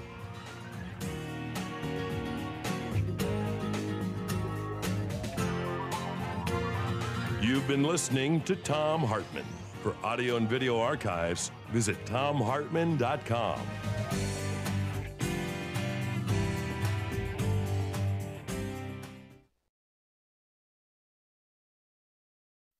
The Thom Hartmann Program is brought to you in part by the Aiden Forecast, an investment newsletter with weekly updates of leading market indicators and a monthly deep dive into what the details of the economy and the markets mean for investors and retirees. On the web at aidenmarkets.com. Wines have some of the highest pesticide levels in our food chain. This hour brought to you by ecowine.com. Pesticide-free wines, organic wines, imported from France by the Organic Wine Company, ecowine.com. Hartmann Program is brought to you in part by Super Beets. Super Beets are sourced from non-GMO beets, and they're packed with dietary nitrates, helping to produce nitric oxide for more energy, stamina, and support for healthy blood pressure levels naturally. For more information, call 800-223-8242 or visit tomsbeats.com.